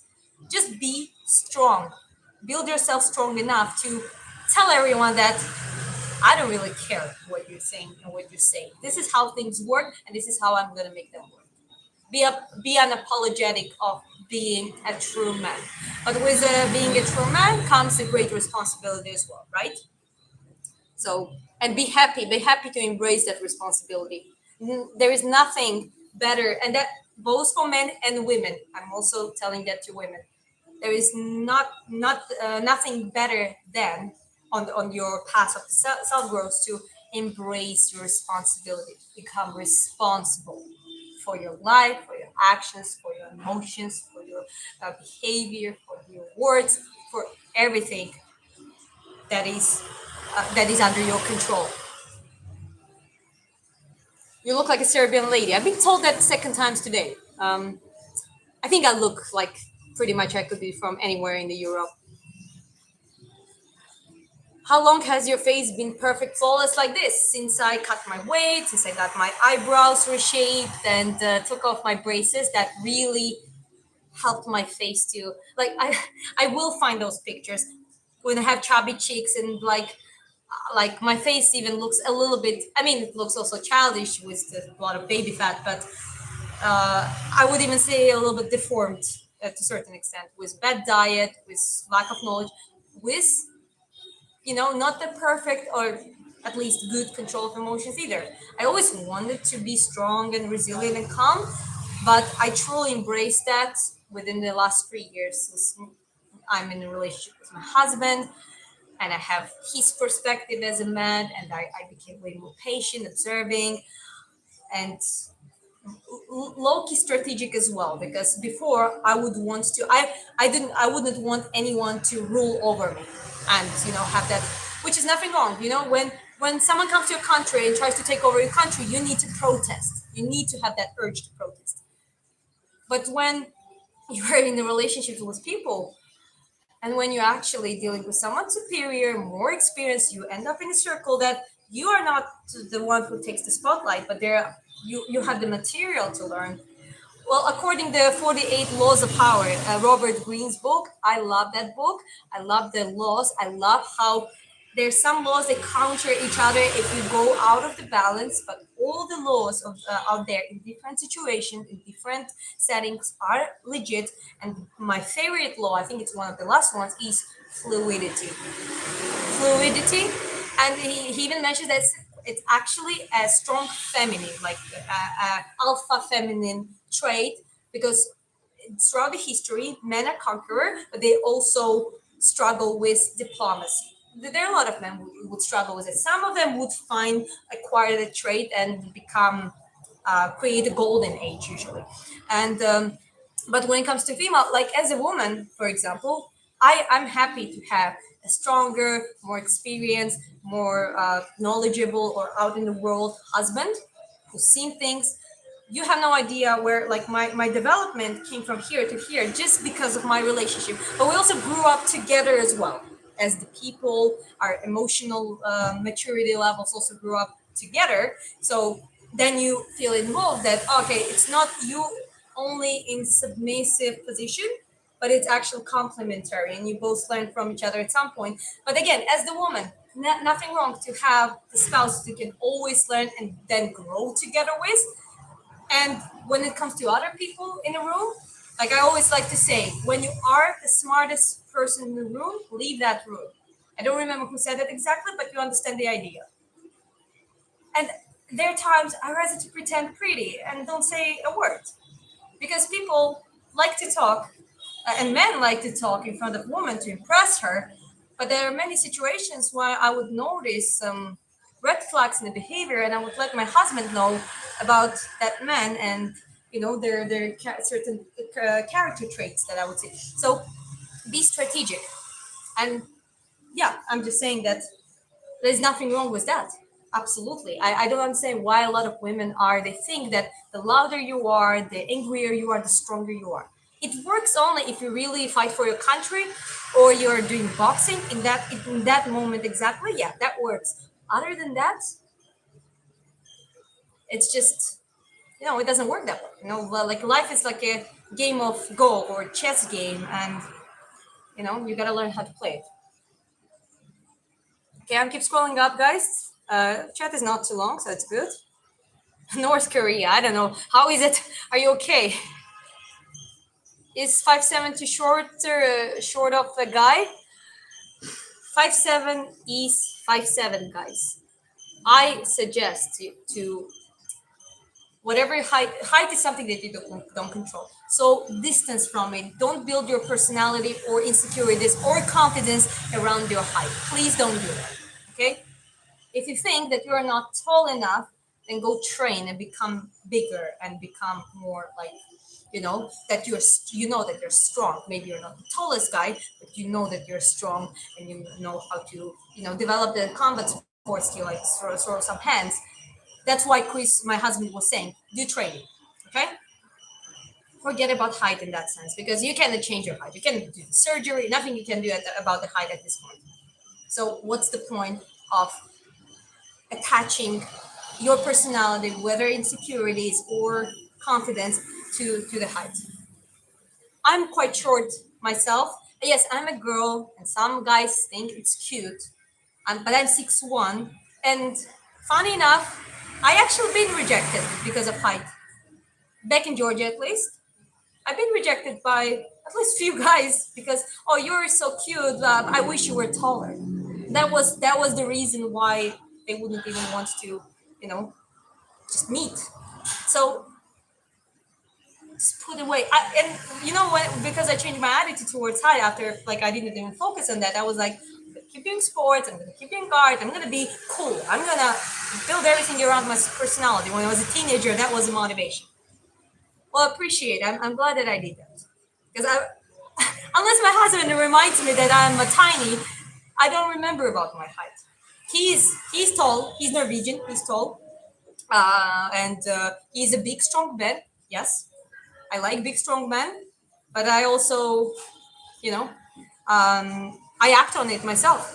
I'm trying. Like he chose me as well, and we grew together, and we're good partners. But that man bullies me every single day and says that I'm, instead of 6'1", I'm 4'1", 401. That's what he says, and that's also okay. Bullying in a relationship, joking, laughing together, completely fine. Don't take things seriously, guys. Yeah, my husband says she's married to a Norwegian guy. So yeah, yeah, here we are. Okay, so I know you're Russian. I can hear it in your accent. Well, I'm Georgian. I know Russian fluently. My mother is half Russian, half Ukrainian, but I'm actually from Georgian, same country as Mirab and Mirab Dvalishvili, Tapuria brothers. That's in UFC. And they're a couple of them. Roman Dolidze, Giga Chikadze, Levin Sagiashvili. Well, you name any famous Georgians that come to your mind, guys.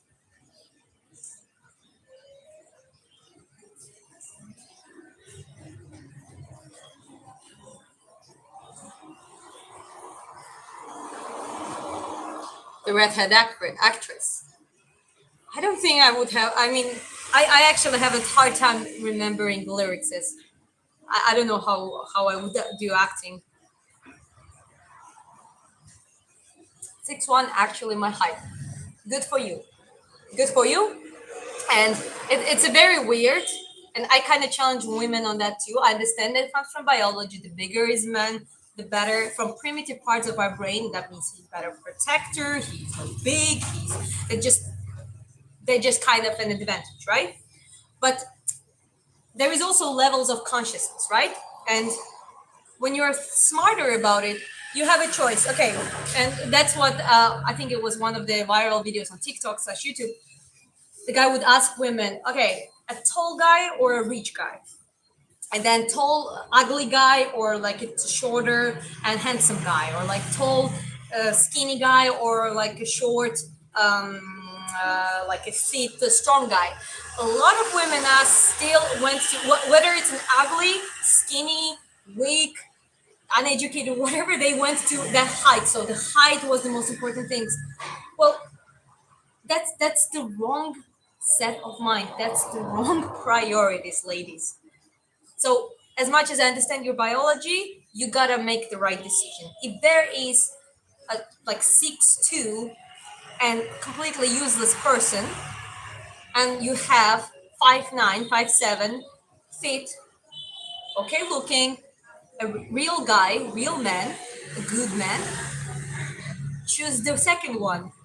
Okay, especially depending where you're at the scale. Sorry, but not all of you are 10s. I'm not 10.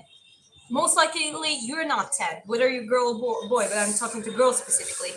Most of us are not 10s, okay? And even when women, when they're who are 10s, they even suffer too, because like they usually have their old personalities around their looks, and they don't develop any other traits.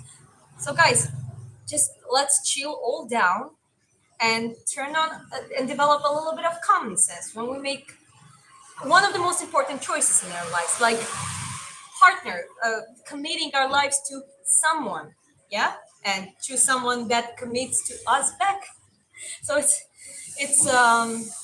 yeah, it's very interesting. I really challenge that. I really think that it is before. I don't think it was a problem before. It's also not as much problem in Georgia. Like I see a lot of shorter couples, and they complement each other. You know, they don't. A lot of Georgian women are still not too much of the. I mean, they partially follow some mainstream trends, but they're more of, oh, height doesn't matter. They're more accepting, and this is how it used to be before, because people had to create unity and survive. Most people didn't live good, right? But they still they wanted to create family and some legacy and something, right? So this tendency of, because some trend tells us that, oh, he has to have be tall and long fingers. I have a friend who literally fell for the guy who has long fingers, and everything else she created in her head, his personality, which was completely delusion. That's wrong, ladies. Gotta change that. Okay, Georgia, the country. Do you like coffee? Yes, I do, but I don't drink too much of it.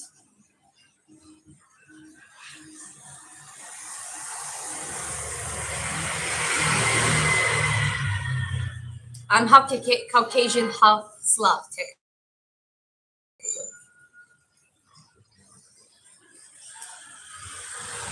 Interesting. So someone says they don't care. That's okay. You have two choices. You can actually say why you don't care. It's interesting to have a conversation about it, or you can scroll and do something better with your time, right? So yeah, the choice is yours. I have time. I'm live streaming, trying to grow my channel, spread some awareness, get some monetary gain. Of course, I'm growing the channel and get monetized for it, and creating my personal brand. I have some live streams where I paint, and well, those paintings going to be available for sale. So yeah, there are a lot of things I do on my channel. So you're Georgian? Yes, I am. I was born in Tbilisi. In Tbilisi, one second. Yeah, I was born and raised in Tbilisi, the capital.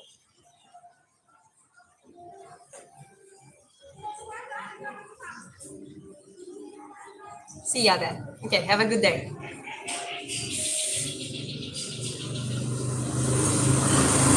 All right, a little pause. That's good, because I finally went down all the way in the chat.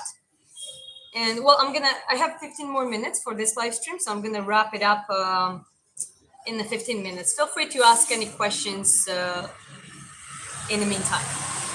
The topic of this live stream was, I think we all can, the journey of the growth, of the personal growth is very interesting and very unique, but it lays a lot on the basic behavioral and biological blueprints and patterns, which is completely normal, and we should, rather than escaping from there, we need to accept it, who we are.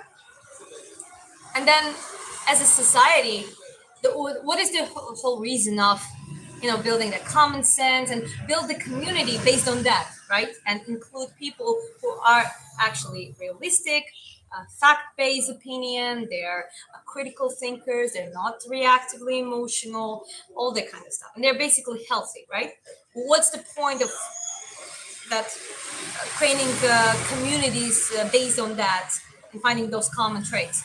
Well, because that's going to help our societies and lives become better. And maybe, just maybe, finally we're going to start escaping from that, all that dirt that the mainstream being pushing and shoving into our heads and trying to divide us on that primitive way of thinking.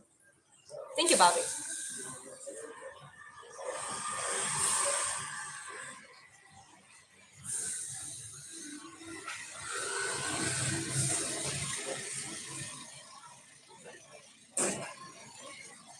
For a second. Uh, but yeah, well, I think I said what I had to say. Unless there, I mean, I'm still gonna stay around for 14 more minutes. Then I'm gonna go home, and I'm gonna prepare for my next live stream. But this time it will be painting. I'm working on my painting. I haven't done it in a while, and that's the first time live streaming it. So I'm quite excited to finish it up. And yeah, that's one of the things that I broadcast on my channel.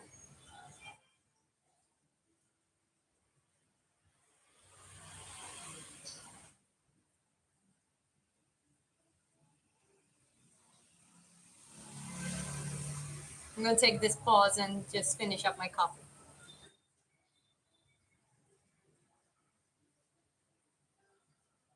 Seriously, LMAO. Seriously about painting? Yeah, that's serious. You can check it out. Which country are you in? I am in Georgia. Sorry, I'm in Vietnam. I'm Georgian originally, but I'm in Vietnam, Nha Trang, in Southeast Asia. Have you defeated a man in jiu-jitsu? I've done jiu-jitsu for around half a year at some point in my life. No, I never defeated. I didn't get submitted by all the guys. I remember this one guy who was like a teddy bear, very sweet.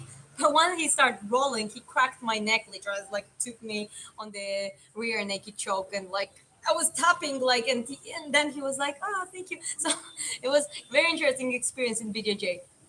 And then I got injured. So I was rolling with a blue belt, and I actually did a good hip. So I was on the bottom, and then I pushed my leg to rotate him. So then I ended up on the top of in the guard position, and then we would keep rolling in that position. But people tried to stop me, and I wouldn't notice because my pinky toe was literally dislocated, like really bad. And I felt it. This kind of felt a stretch, but then I was like, I stopped it, and I see it's like this, and I was like, Coach, can you just straight it? Like I couldn't even approach it properly. So he just, oh, and like Coach was like black belt. I was like, oh, just after that, I didn't get, I never got back to BJJ. Why? Because I couldn't walk without painkillers for 3 4 months. I really couldn't walk, and then I had to go for work. I was personal trainer at that studio, and my boss at that point, she was a former judoka. So when she found out about BJJ, she's like, "Don't get injured. Don't get injured. Like I cannot afford losing you right now." So I had to like it was a tough period, and then after those few months, I kind of moved on. So BJJ training is quite.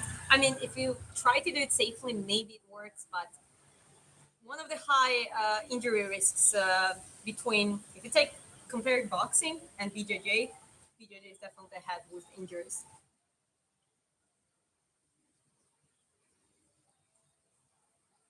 Same painting as yesterday. Yeah, I got um, there are details again. There's like the helmet part left and some small details, and yeah, basically, uh, I'm getting close to the end, and then I'm gonna start another one. The next time, so the next painting gonna be a male because I don't have a specific fixation on painting female. I'm a portraitist and the body composition artist. I love putting a person and the face and their body in the motion. So sometimes I do more like a zoomed in portrait. Sometimes I do more of the body composition. So next one gonna be a male.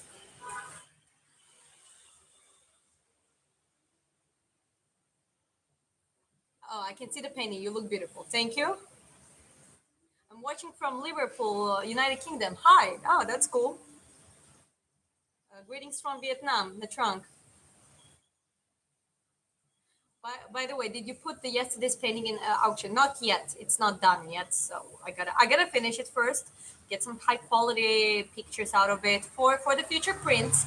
Because on upcoming online shop that me and my husband tried to set up, that's one of the things going to be available. All of my paintings, all of my artworks, there's going to be a high quality prints available. So even if you don't purchase a painting for original price, there's going to be a print in different sizes available. So I'm quite excited for that too. And then after that, once it's all done and ideally dried up too, so you gotta let it dry kind of. Then I'll try to uh, do the auction. Georgian ladies, top tier.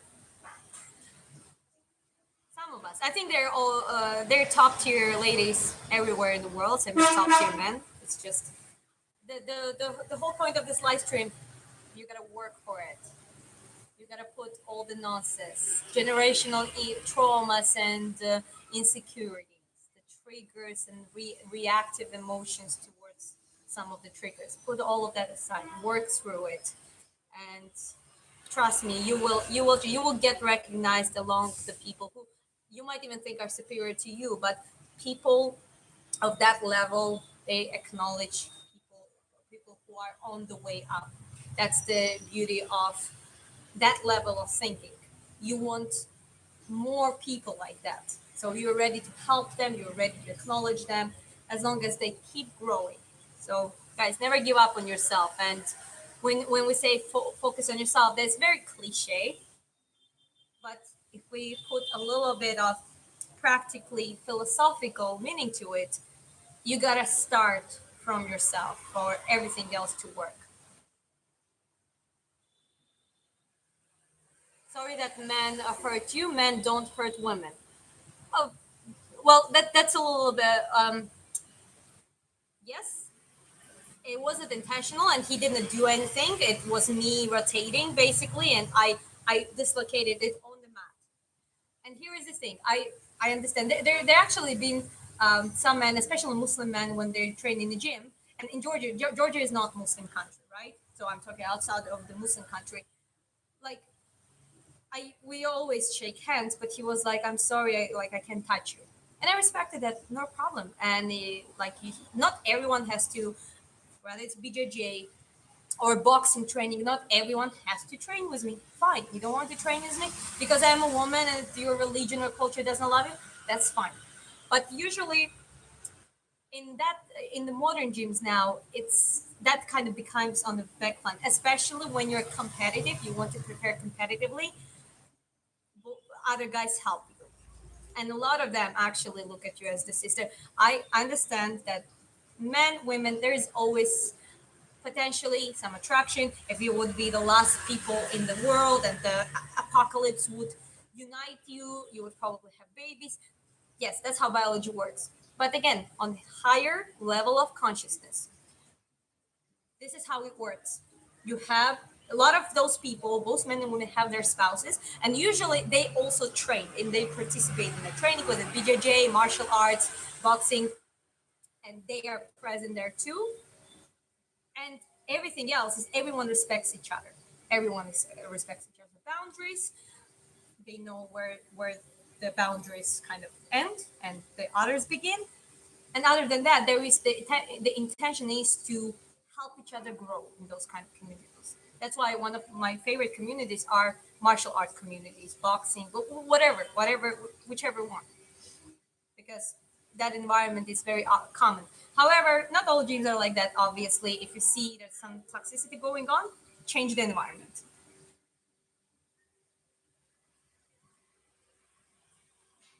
You'll work again on the painting today in another live stream later today. Yes, my husband says that. Where have you learned English? It's very eloquent and fluent. Thank you. It's my third language, by the way. So Georgian, Russian, they're two first two languages. And believe it or not, I learned English. I really committed to English. Like I did a crash course for 3 months during pandemic. So it was like a 2020. My English before was I am the table, not in the feminist way, but like I am the table. Like that was my English. Yes, they've been teaching us this at school. I even had a tutor, but I barely learned or barely remembered anything because well, I never been told. None of my family members speak English, so like I never been told why should I learn English. Essentially, what happened in 2020, the curfew pandemic started. I asked one of the best questions, the right questions of my life to myself. I said, what can I do to open the doors, the opportunities for myself and potentially for my family by extension, all that kind of stuff. The COVID environment and vibe also enhanced it because everything felt that like everything's falling apart. And at that point, I later on during pandemic, I got the offer and the job which required English, good English level, so I accepted it. But before that, it was there's no jobs. We have a little bit of government pay. We have free internet. That's it. So what I started doing, I committed 6 7 hours a day every day for entire 3 months, and I called it advanced vocabulary. I had the notebook where I would write down all the advanced words. I would use fitness-based articles, and I would use traveling videos. That's what I like. You don't have to strictly watch movies and do that. Just choose the material that excites you, that you're curious about, you want to learn from, and I would obviously follow the basics, the words and vocabulary, writing, translating, reading, listening, and speaking. Speaking, I would talk to myself, but then gradually when I got offered to work in the studio, I just accepted it. I was like, okay, I'll do it. I'll train those foreigner clients. And this is where real practice started. So my English was good enough that I could communicate, I could talk. And yeah, I just practiced with native speakers. And then I met my husband, and now it's like 3 years of nonstop English. So it became my primary language at this point. Um, so yeah, that's the journey of English. I do MMA training and with Georgian as well. They're not that tall. Haha, the culture is traditional and simple, which makes having a happier life so many girls like. Party girls. I mean, yeah, at least in Tbilisi. Tbilisi, for example, is not Dagestan Makhachkala, guys. It's not that. They have, like in Tbilisi, there's alcohol. Actually, there are a couple of or one of the biggest clubs, like underground clubs in the Europe. So a lot of German folks like to come to. It's called Basiani. So there is a culture of partying and drinking, and well, Georgia is country of wine too. So at least people drink wine and very often make their own wine. When it comes to training, well, I've seen clean athletes. They're very dedicated and very disciplined. But Georgians, unlike our Muslim neighbors, northern neighbors, they are more like yeah, they drink. Sometimes they smoke. Like I knew a rugby team, all of them were smokers, and including their captain, like heavy smokers, and they were like running, playing professionally. It's like, how does it even work? But however, of course, you have very clean athletes and very good. And I think the Georgians have a good genetics when it comes to sports, wrestling, judo, rugby, and like power sports. It just takes, I wish more Georgians had discipline. Georgians, believe it or not, at least regular Georgians are quite lazy people. There is nothing wrong to be chill, and don't over stress and don't be hyper performing, almost freaking out over that. But you know what I mean. There are some positives and negatives to the culture. Good, traditional, and simple. Okay, English question I responded to. Well, I'm Georgian. I was born and raised in Georgia, and my father is Georgian. I identify myself as Georgian, but my mom is half Russian, half Ukrainian. So it's definitely a Slavic mix within me. I Istanbul. I from Vietnam and Trang. Okay, now my eyes look yellow. That's what I'm saying. My eyes are hazel. Sometimes they'll look more green, yellow, brown. It's between those colors.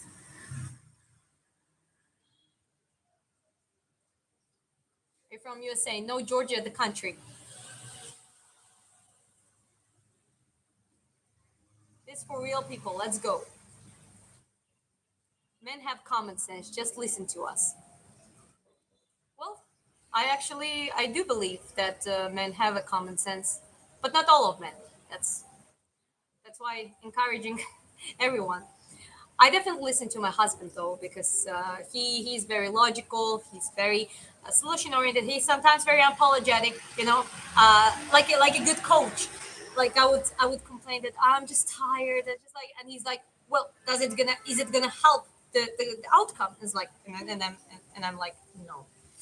So and then we so he's definitely I definitely like to listen to my husband. However, he definitely listens to me, especially in the very specific settings. I think I'm very good at seeing people's emotions, people's insecurities, people's certain patterns and behavior, and I very often share those views to my husband as well. So at some point, when you're in a relationship, you really tend to learn right together or from each other, and you both grow and transform into something better. But yeah, it absolutely started from me having a man that I can listen to and I can trust in his opinion. The man that can lead. Yeah, good. Agent Chris says she listens. But if I didn't listen, neither this channel, neither this live stream, neither my boxing, preparation for trying the professional boxing, neither even my painting, I think, like really doing painting, not just some sketches, wouldn't happen if my husband wouldn't say, "I think you got this. Why are you not you doing this? You got to do this." And when it was like with YouTube channel, I was postponing. I didn't want to start it because I was like, "Who's gonna watch me? Like, who's not even gonna be interested?" And he's like, "You're starting it right now." And I really did it that way. Like he's like, "Okay, no more excuses. You're doing it." So my husband is my fuel, definitely. When I am lacking one and when I'm tired, a little bit insecure, a little bit passive, he is that fuel for me. But I also learned to be a fuel for him when there are periods of when he's a little bit tired, when he's a little bit down. I think I light up a little bit more and we help each other that way. How tall are you? I'm 6'1", or so. Oh, not 6'1". Sorry, 5'2", 5'2", and 161 centimeters. Do you like Georgian folk music? Ganda Gana, for example. Yes, yes, I do. There are some. There's some. I used to do Georgian dancing, so there are a lot of dancing folk music. You need to try to listen and watch the performance. It's called Khorumi. Khorumi, like Khorumi. And this is like a military dance. It shows the military, like a observation operation. It's very, and the music is very, very good. It's like one of my favorites. And obviously the seven voice singing, or I don't know how it's called in English, but it's like the choir singing in Georgian. It's one of the low key one of the best music out there, I think. Fun fact: Chakrulo is one of the Georgian songs. Was one of the pieces that was sent to the space.